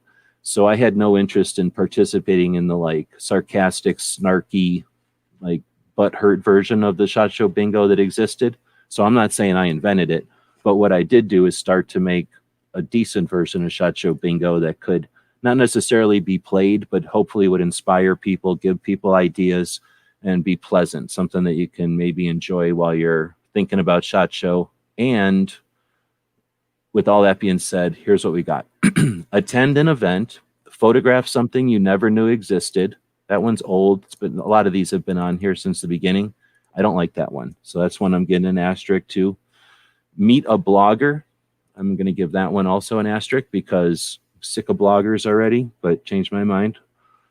Donate to a nonprofit or charity. I'm going to change that right now to donate to a 2a.org because I don't care about nonprofits anymore. Maybe I do, but I care more about 2A right now. Because here's the thing, there's a lot of nonprofits there. Hunting and differently abled and veterans. I mean, there's tons of valid, super good nonprofits. I'm just going to tweak it to 2A. Get or trade a patch. We got to leave that one on there. Favorite free swag.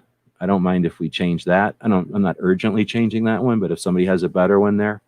Set a shooting goal. Let's say, I'm going to say set a Second Amendment goal because I don't care about a shooting goal. People can all get your own shooting goals on your own time. So set a, I'm just going to say 2A again. 2A goal. Photo of a new firearm. I definitely hate that one. So anybody's got a better idea for that? Taking a picture of a frog would be a better one than that. Enjoy a drink with someone in the gun community. That one doesn't fit. Look how big it is. So I'm getting rid of it simply because of its size. So something new there. Visit a new manufacturer. I'm going to say visit a booth you didn't. Nah, that's stupid too. So I'm going to just make this another asterisk because I don't like that one. That's too easy. There's nothing but there's like 2,400 manufacturers. It's too easy. Meet a YouTuber. YouTubers suck. So let's get rid of YouTubers. Suggest something. So that sucks. It's the shittiest one. Well, not the shittiest one, but it's a bad one. Thank a cop or service member. I know there's a lot of people that hate cops, so I'm leaving it on there to fuck with them because fuck them. Talk to a keynote speaker. I like that one. That was Pat's idea. We'll leave that one in there for sure. go to a hosted breakfast. That was ghosts. I'm going to say go to a hosted meal because breakfast. I see what he was saying with breakfast because you have to wake up early to get to breakfast. Let me know. Should I keep it breakfast or should I change it to something more easily obtained like meal? Photo Meal. of. Well, I'm I asking, think but you're saying meal over breakfast because it's easier? just a meal. Yep, just a meal. Let's see. Photo of a dog at the show. And I don't know if Makojo was suggesting to split that into military dog and regular dog, but I just left it at photo of a dog. Trust me, I would have it at manhandle, pet, or fiddle with a dog at the show, but everybody gets pissed when you fiddle with their dogs. I don't know what it is. People are jerks. Meet a gun rider. That's lame, so we'll get rid of that one. That used to be cool, but gun riders, everybody hates them, and they are crotchety, so they bring it on themselves. Assist the show staff. So who brought that one up? That was a great one. Is that you? Yeah. Yep, that I couldn't remember if that was you or Ghost. And then ask the ATF or FBI a question. I'm going to leave that in there. Buy a meal for a veteran or active duty service member. So we have thank a cop, and then we have buy a meal. I don't think it's overkill, but if you think it's overkill, let me know. Learn something new. I'm going to leave that in there because it's kind of open and people should be learning something new every day, so it should be easy. Favorite knife. That's been in there for a long time, and I don't hate it. Shake hands with a firearms manufacturer. I'm going to put this, you know what? Inventor. I like that better. They definitely have inventors still at the show. Find and share some 2A history. That was sort of, I think I modified somebody's. And then ask a firearms instructor a question. And I'm going to leave that in there because nobody pays enough attention to learning about how to work these things. And you all need to talk to instructors more often. Some of the most decent human beings I know on the planet are firearms instructors. And I'm not even kidding. They don't pay me a dime. Some of the most decent human beings are firearms instructors. You realize the liability involved in being a firearms instructor, the level of dedication you're willing to put into your passion, and your passion is to help your students who you're putting ultimate faith in because you're willing to put your reputation and your future on the line because your future is in their hands. Their hands hold your reputation. It's amazing. Veteran or firearms instructors are cool, and they often come from same ways like martial arts or something like, or art, like they come from somewhere with some influence, and that variety is awesome. It's really neat. There's a lot of them that fight with each other, I guess, kind of like artists or martial artists and stuff, but aside from that, it's really, really neat stuff. A lot of stuff to find in there. Let's see. So are bigger manufacturers skipping out of the SHOT Show? No, hardly any. Just like stupid European ones. That was mine. Suggest a new product. Wait, suggest a new product? No, I had suggest something in here because it used to be something for SHOT Show next year. So it used to be suggest something for next year's SHOT Show. And for whatever reason, I changed that to suggest something new, I think, or just suggest something. And that's bad. So unless you're talking about a different one. But suggest something for next year's SHOT Show. I'm going to leave it in there unless somebody comes up with a better one. Because it at least gives people an opportunity. Again, when you're sitting there absorbing all what's there and you're overwhelmed, every once in a while, that's when you're like, you know what we need? Like a map over here. Or you know what we need? Like a little thing that shines a little light on the map where you are, right? So that you're not like trying to figure it out all the damn time.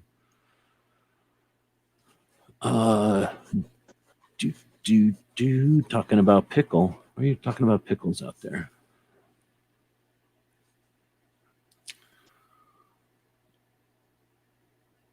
Guns are the martial art, or using the guns is the martial art?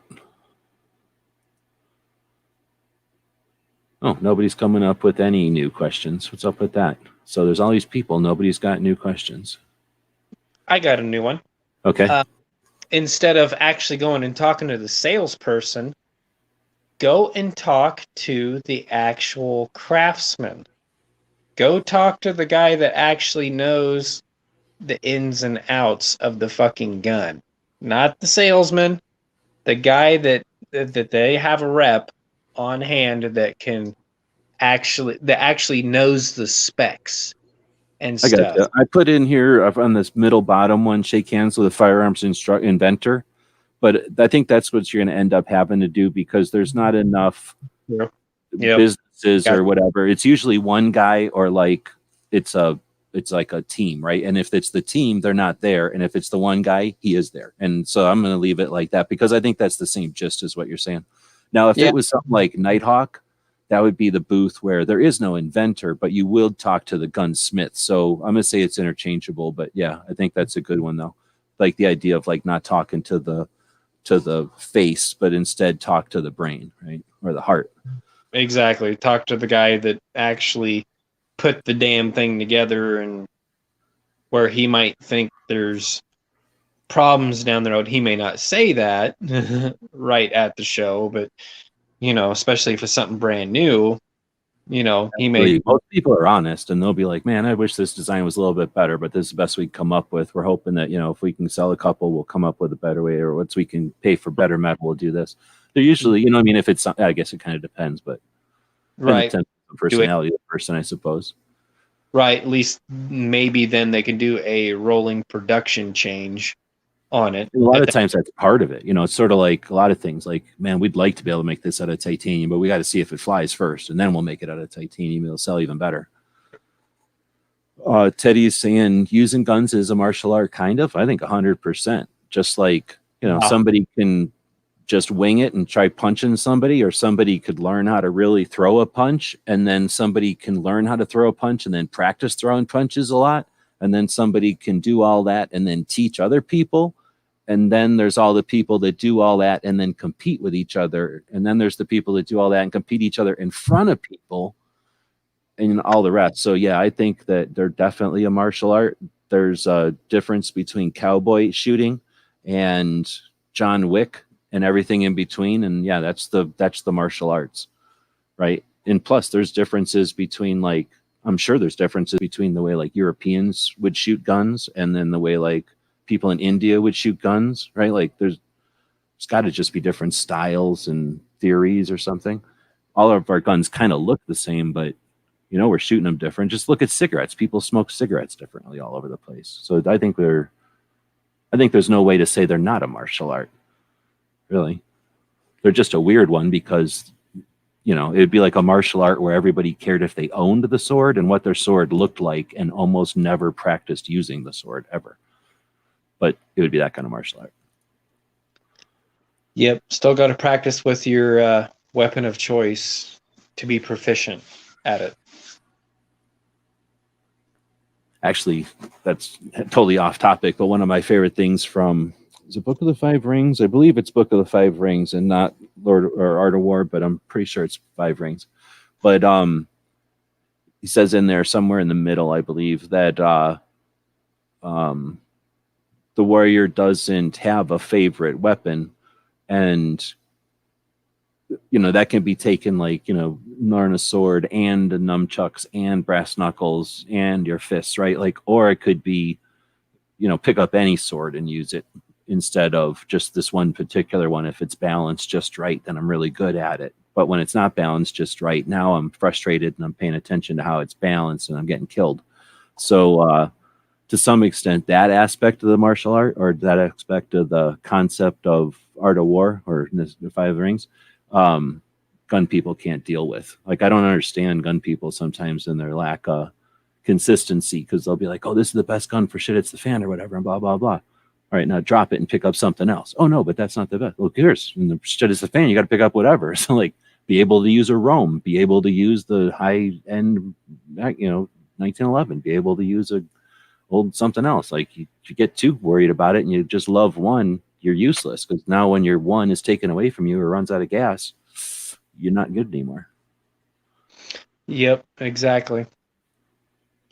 Or I guess you could say learn with the junkiest, and then you're probably going to be okay with everything above it, and you don't have to actually practice with everything above it. But at the same time, if you only ever practice with a rock, you'll never get good with a bow and arrow. You got to do a little bit of everything. You can't never touch a shotgun and think you're going to be great with a shotgun.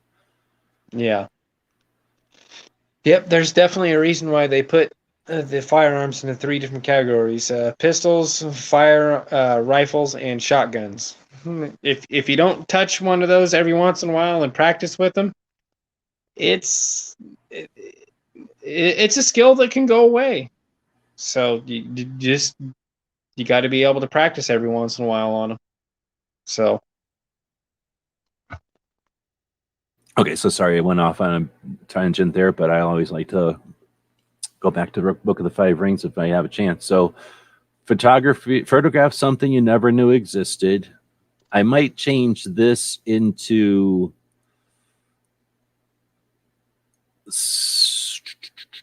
I want to put one of these to like schedule an interview. So instead of visit a new manufacturer, that's too easy. I'm going to get people out of their comfort zone and say schedule some kind of an interview. a sit down or something. Well, no, I'm thinking. Well, it depends on where they're at physically, I guess. Yeah, but schedule an interview for after the show is what I'm getting at. So basically, the idea is to schedule something that you can arrange with somebody after. A lot of people settle for getting whatever content they can get at the show and never pursue any kind of follow up because they assume blah blah blah. Who cares? People are going to assume a lot of shit.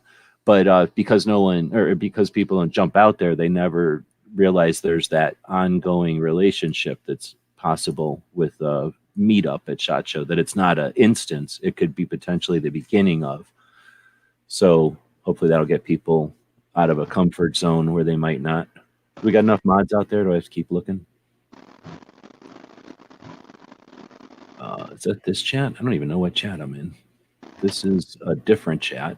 This is my subscription list. This is my subscription list. I'll have to open up this one.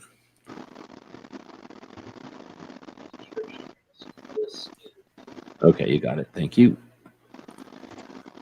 That was back to being weird. So we had a couple of the Russian bots that came in with like names like Stephen James or whatever, like normal-ish looking names. Weird looking, normal-ish looking. All right, so then I still have photographed something you never knew existed. Favorite free swag. There's got to be maybe favorite booth layout. I'm going to say favorite booth of the shit. What does that mean? Favorite booth. Well, I guess favorite knife don't mean anything either. Favorite booth of the show. At the show.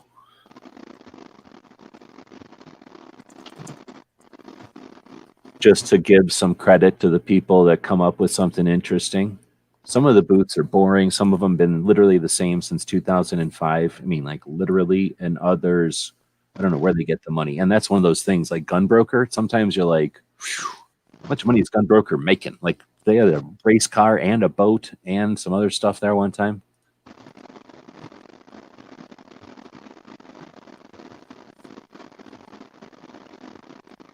Let's see. So now we got Meet a Blogger. That one's boring. We got Meet a YouTuber, also as boring. Suggest something for next year's SHOT Show. I guess I'm leaving that. I just went in and edited it. I'll keep that one. Meet a gun writer. What else? Oh, that's all of them. Enjoy a drink with someone in the gun community. So share something maybe with somebody.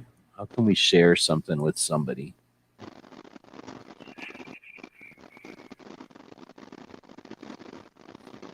I've been playing catch-up SHOT every weekend since September until this.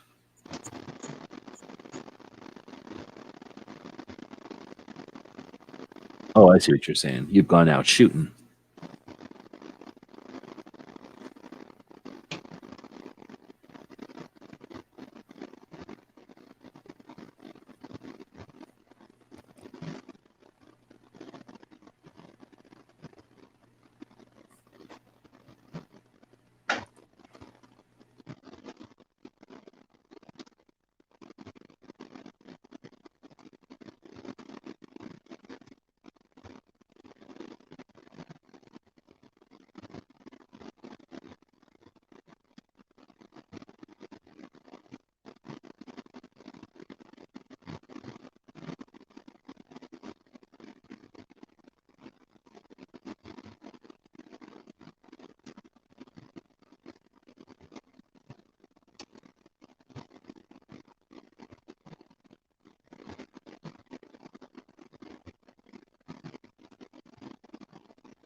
Oh, I've been muted this whole time. So I've been sitting here blabbing and blabbing and blabbing. Not going to say all that again. Sorry about that. I wasn't reading over here. 3:13. Well, that's just, it says it's 1:13 here. So was that 1 minute ago? Anyway, I guess I was saying that I have accomplished pretty much what I wanted to do. At least I got 90% of it done. If I were to, show these away, that is done. I just have to frilly it up a little bit, make it so that the 9mm shooters will look at it.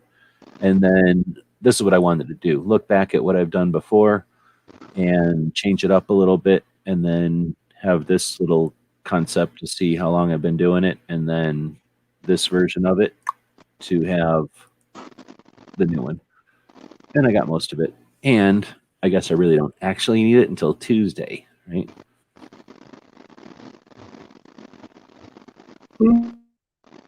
Sorry about that.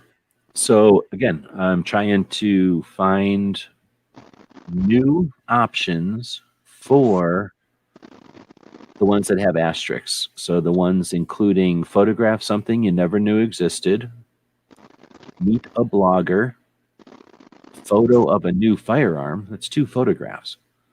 Meet a YouTuber, meet a gun writer.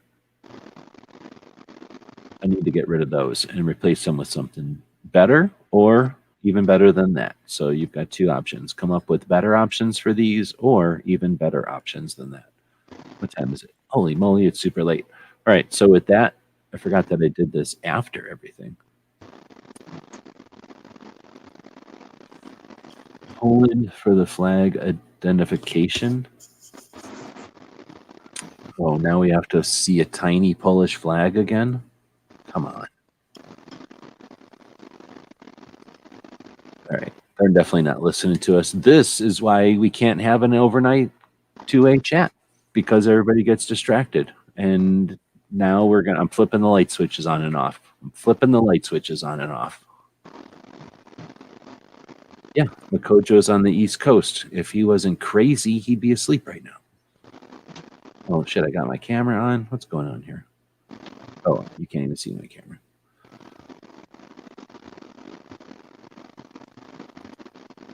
Well, Garrett's out there. Are you still driving? Yeah, well, I'm not getting any. You're all claiming that you're listening, but I'm not getting any ideas. What is it not working? Am I not connected?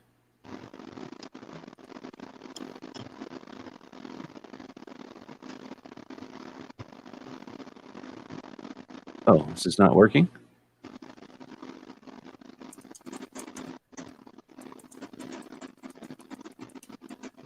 I'm going to count 1, 2, 3, 4, 5. Did you hear me count 1, 2, 3, 4, 5?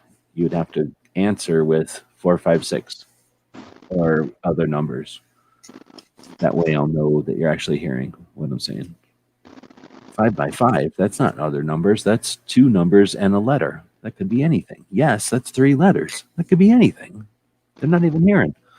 All right, well, so again, I'm looking for to change at least 1, 2, 3, 4, 5 of these out of 25. It's barely 1/5. It's not staticky. That's Pat. Are you still there, Pat?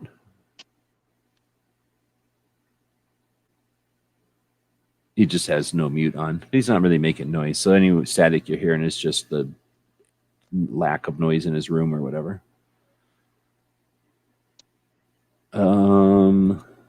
See, they're slap happy. No, they're just typing numbers in here. This is like one of these daytime 9mm chats. I don't run these sloppy Wonder 9 chats where it's just all about whatever forward serrations you can cram on your 9mm guns. Talk to an open carry person. Thank you. Thank you. That's an actual good one. So let's get rid of this stupid blogger one. Bloggers can go bite 9mm bullet. I'm going to change one of them. I just came up with another one too. Meet a gun writer. Oh shit, I already have that one in here. Damn it. So I'm going to say gun book author. That's going to be easy because there's a bunch of them, but somebody who wants to take the challenge would find an author that isn't easy, maybe. But that's one of them. You got that for nothing. You should all be lucky. And then what was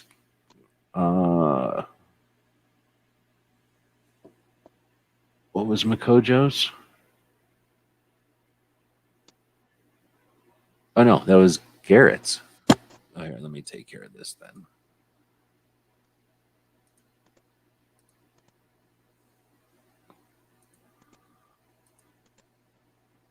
You don't have to worry about it now.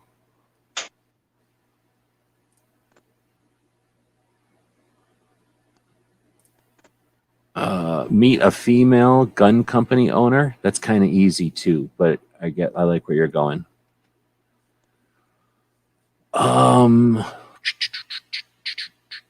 Talk to an open carry person. I'm gonna get rid of blogger with that one.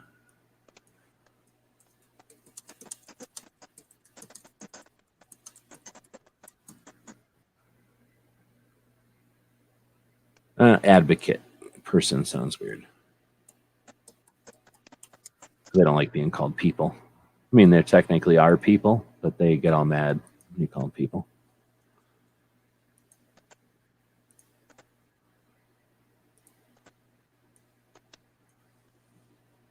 Nice. I don't know how you'd find one, but that's a good part. That's a challenge. I dig it. Oh, is Pat sleeping? You sleeping, Pat? I don't want to wake him up. Gotcha.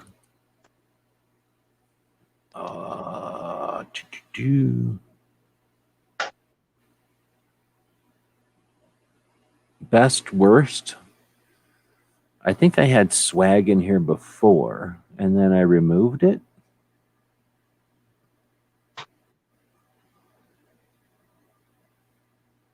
I got get or trade a patch, and I get rid of the swag one. I don't want to do worst. I'd rather do best, right?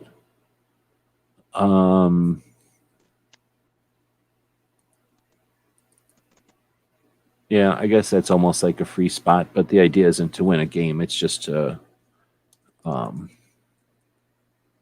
get people participating and thinking about stuff. But swag is kind of obvious, but still, some people are going to walk around and not even grab it or pay attention to it. I guess you don't have to grab it to be aware of it. Something like a toolkit or something. Where was it? I don't want to tell you. One time we got a Otis cleaning kit. Holy crap. That was like a $40 cleaning kit. That was pretty good. Talk to event staff and feel about the show. We got assist the show staff. So I'm going to count that because that's even cooler, but I got you. I think I like where you're going. Like the best worth stuff for them. I don't know. Oh, you mean for the staff? See if more than 50% of the vehicles have gun stickers on the back window in the parking lot. Oh, that's interesting. First off, there's not really a parking lot for SHOT because of the way that it is. There's not a parking lot for the convention center. The old convention center, I could have totally done that because there was a giant parking lot and you walked through it to get in. It was like a regular building and everything, like a normal building that has a parking lot in front of it. The Sands Convention Center does not have any parking lot anywhere near it, nowhere. That's the frustrating part about this place.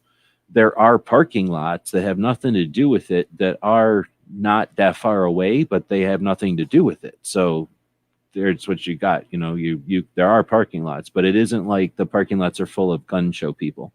So what happens is at this point at Sands, I would say, I'm not even kidding, 99% of people get there on shuttles. Almost everybody gets there on shuttles. Almost everybody. The only people that don't are very, very few people like Clover that drove in, and not that many people drive in. Most people fly, and most people stay at a hotel. Therefore, they take a shuttle, and nobody questions it. There's just don't deal with a car. It costs too much. So it's just not that many cars. Okay, that being said, there's other things like the shoot and other things you can do that are going to have a lot of gun. Like if I don't talk about the events that I go to, but if I went to this one event, there would be nothing but gun people there, right? And you could take pictures of their cars, I guess, or whatever. You could monitor or whatever you're going to say, like count. But the thing is, you wouldn't want to take video of them, mainly because even if you don't get their license plates, an arrangement of stickers is enough of a fingerprint that if they're not supposed to be at shot, like they're supposed to be working that week, and you see their car there, that could be just kind of a jerk move or whatever. But that being said, a couple of random pictures as samples, or what I like to do is take like the light, the backup, what do you call that? The brake light, and like a little bit of trim and maybe a wheel well, and then the stickers, so that way you can tell it's a vehicle and maybe that they're on the back of the vehicle, but you don't get enough of the vehicle to be able to tell whose vehicle or anything like that. So I could see doing that as some like sample pictures, but I have done that actually. I've done some kind of surveys, I guess is the way to say it, of the parking lot, not for stickers though, for what states the license plates were from. And that's when I figured out that there's no way to know who's there from shot. So I guess I technically have paid attention to that kind of stuff as I was reporting back in the olden days. I would do more of a review than I do now. And that was one of the things I'd pay attention to like try to see, because I kind of assumed it would be the states nearby, right? But that's what happens when you assume it was not the states nearby. See here, this chat is a clue that you may have an interest in all-night chat. Recommend Hump Day Wednesday. And I'm off work. Oh, I'm definitely interested. Oh, you mean that the people showing up here? The people showing up here is probably just because it's Friday night, though, and they're drunk or whatever. They're a bunch of yahoos being weird. And then a couple of you people that are decent. Let's see. Trade business cards. I get you, but we do that all the time. So how about this? Instead of stupid photo of a new firearm, best business card. Why can't I get this thing to click on here? Are you back now, Pat? Oh, he's probably sleeping. Best business card. Oh, I collect business cards. I collect a lot of things, but you know what? I was going to say, do you want to see some business cards? But I don't think I can. It's 6 3-ring binders of business cards. I'm not dragging them all in here. I got a lot of business cards from SHOT Show. They're all gun stuff. No sticker on truck. Too many mental midgets. Yeah. Definitely not a good time in the world to try to, what do you call it, like flex with your vehicle. Ask people if they picture the NRA as better or worse than last year. Oh, that would be interesting. Holy crap, that would be interesting. I think that might get you kicked out. I wonder if that would get you kicked out of there. People would look. I don't know how many people would answer you. That's a good question. That would be interesting. I think if you stood somewhere and asked that question, SHOT Show would tell you to get out of there. Pretty sure. They don't like that kind of stuff. I'm guessing, because I've never seen it, and I've been going for 16 years. I've never seen anybody do anything like that. I don't have the balls to do it because I think they'd kick you out. Would I care? I would kind of care what people say, but I mean, I believe the answer would be, we love the NRA. We love the NRA. It's always better. It's always good. The people that are at SHOT are mostly NRA enthusiasts, I suspect. But man, that would be an interesting one. I'm not putting it on my list because I think it would get people kicked out. And not because of the NRA, just because they don't want you talking politics. And because of the way it is right now, that's too much politics, I think. I don't know. Somebody else could tell me if I'm crazy. I have an autocorrect, never gets, you know what that is? That's actually Google messing with us. Google censorship. I was thinking more observation than photo. You're talking about the going through the parking lots, taking pictures of all the license plates. Yeah, sure. I hear you. You're not talking about taking pictures of all the license plates. Wink, wink. We know what you're saying. No, I know. Yeah, I hear you. You definitely wouldn't want to do it as a video. I think one time took a dash cam as I drove through one of these underground parking garages because that was kind of cool. But that's about the closest I've got. But yeah, you're right. You'd probably get nobody would like it if you were filming cars. That's just a weird thing to do. Business card is a good idea. A lot of companies put effort into them. Yeah, exactly. That's what I'm thinking. Plus, some people are just cool, right? And they come up with a cool idea. Take a picture of each page and post it. Oh, you're talking about the business cards? Oh, I can't because it's got everybody's names and phone numbers. I think I've done video. It seems like I've done video of it. I feel like I've done video of it. I could show it live sometime. Here, I'll go. Well, I'm going to go grab one. I'm not crazy. You're the one that's crazy. I went to your schools, your churches, your institutional learning facilities. All they wanted was a Pepsi. Just one Pepsi. Yes. All right. Well, I guess with that, what are we looking for? Photograph something you never knew existed. Still pretty lame. We got a bunch of them there, though. Appreciate that. In that last little spurt there, we got rid of stupid YouTuber and stupid blogger. Let's see, what do we got? Enjoy a drink with someone in the gun community. I like the context of that. It's just too long. It looks too wordy. It's too much to read. Buy someone a drink, but that's like saying go on a date or whatever. Like, that's not a challenge to do something out of your comfort zone, unless you don't go on dates, I guess.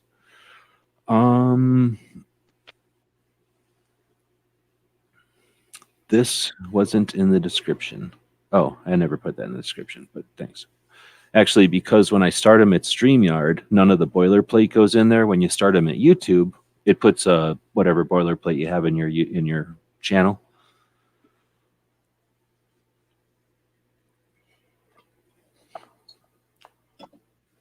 All right.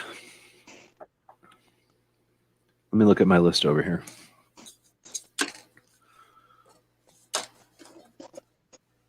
Monitoring my batteries on my phones. So I bought a new battery for my one phone, and my other phone seems to be doing pretty good. Still at 98% after sitting here for most of the day. Let's see.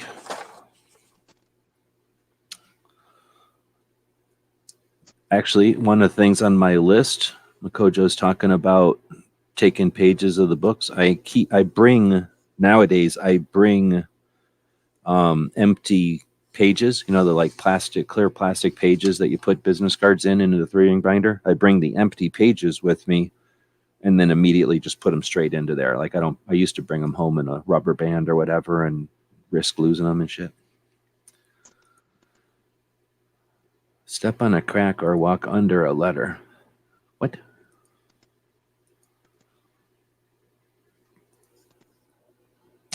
I did this. I'm going through my list of things.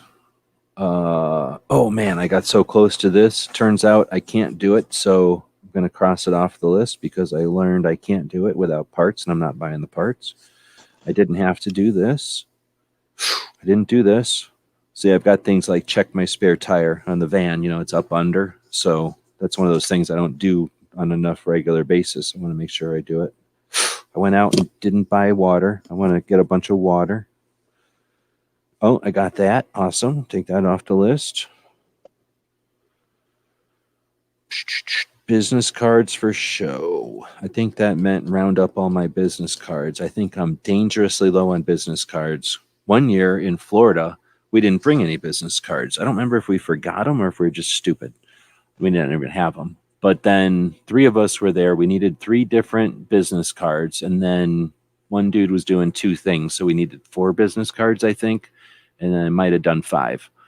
And then you've seen pictures of Florida. It was amazing. A 4 or 5 story tall building with glass ceilings. It was awesome. So at the bottom of Florida, there was a Kinko's in the convention center.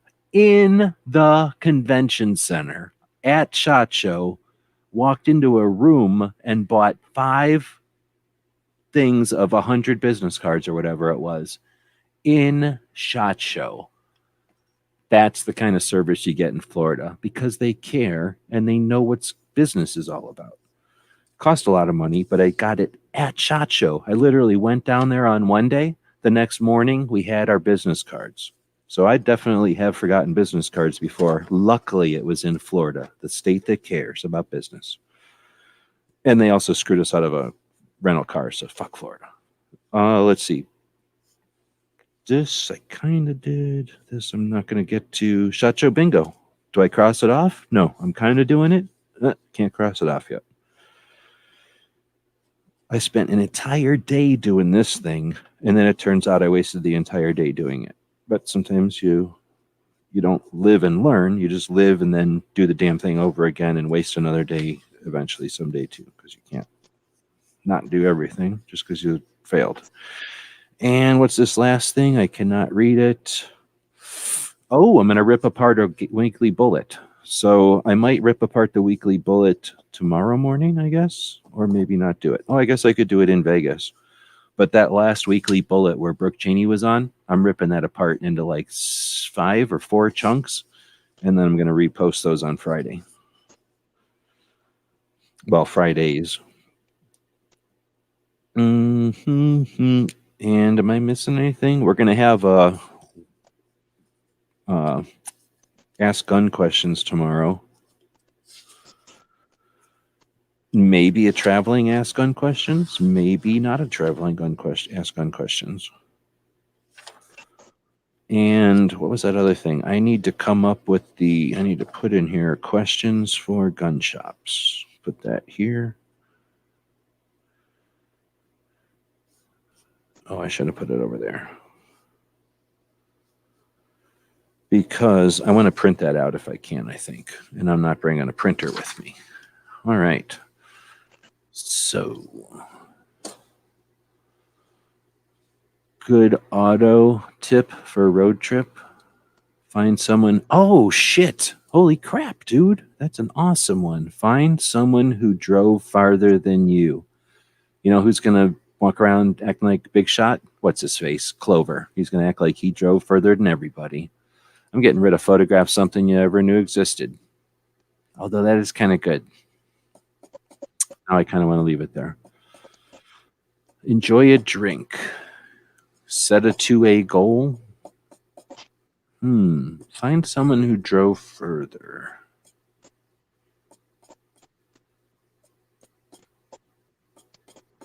Which one am I going to ditch? I'm getting rid of enjoy a drink. Because nobody ever drinks there is the problem.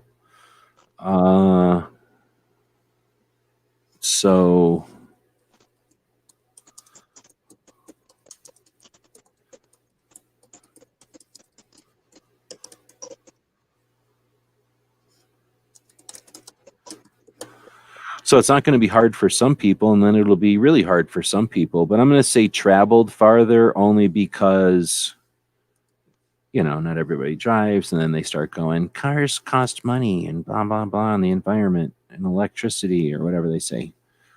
And then do I need to the show?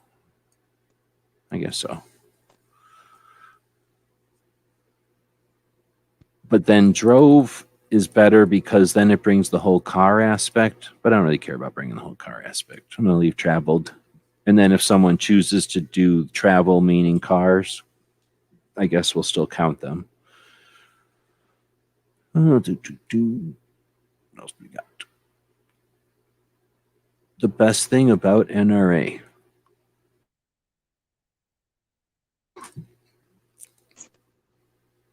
Oh, you mean ask people what the best thing about NRA is? Oh, that would be actually pretty cool. And you wouldn't get kicked out for that. That would be an interesting way if you're saying like another way to ask that question before. Except they still wouldn't like it, I don't think. Just because they don't like anybody standing in a hallway saying stuff. If you were going to stand in the hallway and say stuff like, I don't know, something totally non-political, they'd probably be okay with it. Or if it was just rah, rah, rah or something. Or like, shout out your favorite caliber, something totally inconsequential. That might be okay. Or maybe like something like that. But, or like, what's your favorite kind of, I don't know. But because there's just some controversy there, potentially even. Like, not even, doesn't have to actually be controversy. And because NRA is a big baby and they get all mad about stuff all the time. So yeah, no, I hear you being positive. I think that would be a best way to say that one or to ask that one. But I'm just thinking, just because it's even adjacent to controversy right now, because of the whole lawsuit and what's his face's suits, then they brought it on themselves. But and we're not good at handling it. But I think just because of that. Now, if it was like, what's the best thing about 2A? No problem. I don't think anybody would have a problem. In fact, that would be an interesting thing. Like, is that a thing? Like, if you just yelled it to a crowd, like when there's that whole big pile of people swarming by, you've seen these pictures of the hallways at like 9 in the morning and 5 p.m. Just tons of people, elbow to elbow. If you shouted out, what's the best thing about the Second Amendment? And then somebody would yell out an answer. I wonder if that would work, or if too many people would yell out something, or if it would just be FJB or whatever. I don't think it would be that, because it's not the spectators that show up to shot. It would be like a whole bunch of team managers, and they wouldn't even know what's being chanted in the stands. You know what I mean? They're too busy worried about what baseball bat they need, or if the bases are going to last long enough, and all the other stuff that people worry about when they're actually running the thing. So I don't know how long Garrett's driving, but I'm sure he's happy that Gunmetal asked this one. How long have you packed differently from one year to the next each time you attended? Dude, yeah, definitely. I can pack now, like a pro, obviously, but we have, back in the olden days when we gave a shit about reviewing, holy moly, did we bring a lot of bags and shit. I have gone up there with my entire NAA collection before. By the way, if you bring an entire NAA collection, the company that makes them doesn't care at all. It's just FYI. And I've taken the Saturday Night Special collection up before for the gun channels people to fiddle with them. Brought up AKs before, so people that never shot AKs could shoot them. So I've gone up there with way too many guns before. Way too many guns. Like, dumb number of guns that were just difficult. One time when we first started bringing Bob out there, Bob's this Canadian that was in gun channels, and he was willing to go to SHOT and not go to the show because he just wanted to be in America. So we were trying to get a house. Imagine if we gun channels people would have all got a house, but not a regular house, a mansion, like an 18-bedroom mansion that had, like, them big driveways and a big garage and everything, like literally a mansion. And they rent them from doing weddings and like business meetings and stuff. So they definitely have them for rent. We were going to get a mansion, and in the garage put 2 gun safes, and then everybody that showed up would put their guns in the gun safes, and Bob would be at the house 24/7 so that the house was always attended. And we were going to do that because we were bringing so many guns, but then we never did that. As far as like cameras and stuff, like that has changed, and luckily I'm awesome, so I can do everything with a camera now, or a phone now. But you should see the amount of garbage that people bring as far as cameras. That's the biggest scam ever, cameras, especially now that there's phones. So I pack differently than other people, and we have packed, holy moly, we got stuff when we had, back in the day when you had to sign disclaimers for every photograph. They didn't give you disclaimers. You had to print your own. And I guess we could have gone to like a Kinko's or something, but instead we just brought printers and towers and monitors. We brought like regular computer towers, with all the computer in there, printers. We brought our offices, like, except they weren't our offices, they were spares, but we would bring like towers and 2 monitors, because I'm not going to work with one, without 2 monitors. And then back in the days when there was no Wi-Fi, you would connect everything with wires. So we got some pictures of our first setups that were very funny. And then, yeah, we had to sit there printing disclaimers all night. So I'm sure whoever was next to us was really happy that we were printing disclaimers all night long. So anyway, yeah, that was years. And then after the printers, we didn't need them anymore. We still brought the laptops, or I mean, not the laptops, the computers, because we didn't have laptops. So I brought in to this one place, those things that you carry luggage on. We brought in a whole thing of laptops, not laptops, I keep saying laptops, of monitors and towers. and then like drives and stupid shit, like an entire luggage thing of just computers. I'm sure they've seen it before, but to us it was funny. And then uh, uh, clothes wise, that never really changes. The dog stuff doesn't really change. The tool stuff probably changes depending on if we have a good vehicle. Like when we rent something, we never bring tools. We don't have to. So when we don't rent, I got to bring tools and stuff. If I break down in the middle of the desert, I want to have tools. I'm not going to be, even I have AAA, I'm not going to wait for them. So definitely pack different. And we used to do, I guess I was getting at, we used to make a bunch of videos about packing. Like that was a big deal when we had a crew of people from like, I would say as soon as probably from 8 to 16, no, 8 to 14 maybe. Like we really cared about what we packed, and we made videos about all the flashlights and shit we had, and all the knives and stuff, and little stupid shit we'd put on the. Oh man, we took pictures of everything. People were into that stuff back then. We were into that conversation back then. EDC and all that kind of crap. What we carried in the show, all that stuff. The question was for the bingo. I guess it could be for you as well. I guess I need to shorten the bingo questions. Oh, you're saying in there. I thought you were asking me. Oh, I got you. That's interesting. But yeah, they would never be able to answer that. This is more like a task to do something at the show, right? Or to do something while you're at the show, I guess. But yeah, I got you. But I just rambled on because Garrett's usually driving at this hour. Yeah, exactly. That Bellman's cart thing. And it was funny because, I don't know. We thought it was funny having a bunch of monitors. And here's the deal. No, I was going to say it wasn't in the time of flat monitors or nothing. Nobody had flat panels back then. So I bet you it wasn't even that unusual. I'll bet you a bunch of different kind of people bring in computers for different kind of work they're working on. I'm sure anybody that working in CES does that. They might have just been a little weird for SHOT Show attendees to do it. All right, I think we'll leave photograph something you never knew existed, because at least that gives us the potential to see things we didn't know existed, right? Hopefully somebody takes pictures of stuff that are interesting. Otherwise, I think I'm going to end it. Pretty soon I'll start yawning and I need to get some sleep. But I appreciate everybody letting me blab. Obviously, we've got a bunch of stuff happening, so excitement is high. There's no stress really, but anxiousness, I guess. I'm not in control of 100% of the situation, so learning to be patient and wait is, I guess, a virtue that we get as we get older or whatever, but it's never easy. So good to have somebody to bullshit with as I'm working on some of these tasks slowly. Probably took me 3 hours longer than it would have if I wasn't blabbing, but appreciate it. Oh, I guess it paid off, right? There was some super chats, so I should shut up. Freaking worth its while. So I'm very happy for that. Thank you for that. That probably paid for like 3 meals by the time, even if you take YouTube's cut.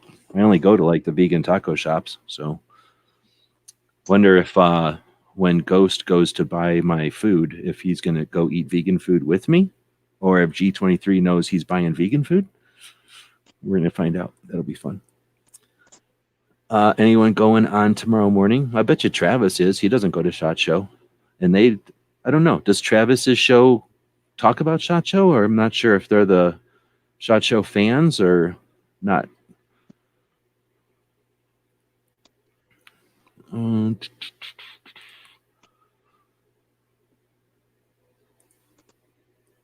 right. Well, there goes another yawn. Pat, are you awake or are you sleeping? I'm most worried that he's driving around a combine and it's dark out and we don't know how he's working that, if it's on autopilot. Is it something like a jet ski where if they fall asleep and fall out of the chair, like it stops? Like it pulls the key out? One of the little curly Q things? Or what if he falls out and falls into the middle of it and like gets turned into a bunch of corn cobs or whatever happens? Imagine what happens a lot of times when they're doing this stuff at night like this and they fall asleep like this is they'll they'll fall asleep in, like, what is this, Nebraska? Wake up in Iowa and have plowed like 6 or 8 people's farms that they didn't even realize. Like, damn, somebody fell asleep in Nebraska and plowed our field again this evening or this morning.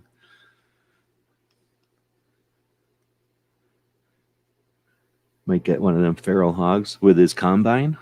Imagine if a bunch of hogs were minding their business, eating in a straight line, and then his combine came up behind him. And then somebody like me, like, oh, I'm going to eat this bag of corn. And there's a whole bunch of corn, like pig nuggets in there. It's messed up.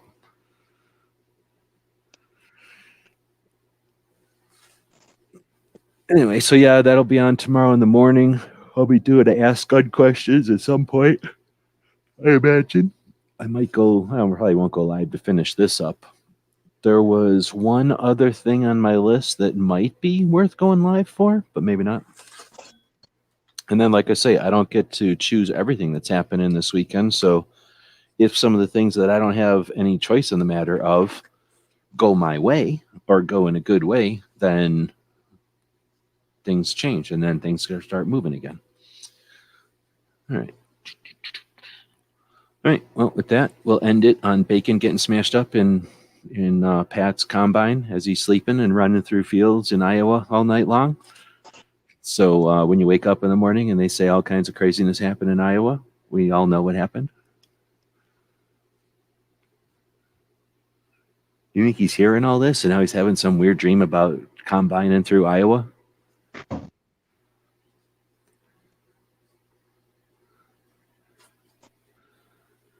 I don't know. I don't know how it works in Nebraska. If Iowa put a big fence around the place, then you would just hit the fence and bounce off it like a Roomba. Start plowing a different Nebraskan field. All right. Well, with that, we'll end it. I'm going to throw a commercial on here just to wake everybody up. Be official. GearWebsites.com is your source for firearms-based playing cards and books. We also have mugs, shirts, and posters with designs that we've made live. Of course, we have patches. Every Friday is Free Patch Friday. We appreciate your support. Thank you for shopping at GearWebsites.com. So I only have like 3 or 4 of these endings. If somebody wants to make one of these endings, there's a video out there that has the text, but it's pretty easy. Send me a recording of the text so I can make an ending. Thank you for supporting our projects. If you'd like to buy us a cup of coffee, check out our Patreon channel. The guys and gals at gunwebsites.com encourage you to take a CCW class every year, practice at least once a month, and carry every day. Thank you for watching gunwebsites.com. Do do do do do do do do.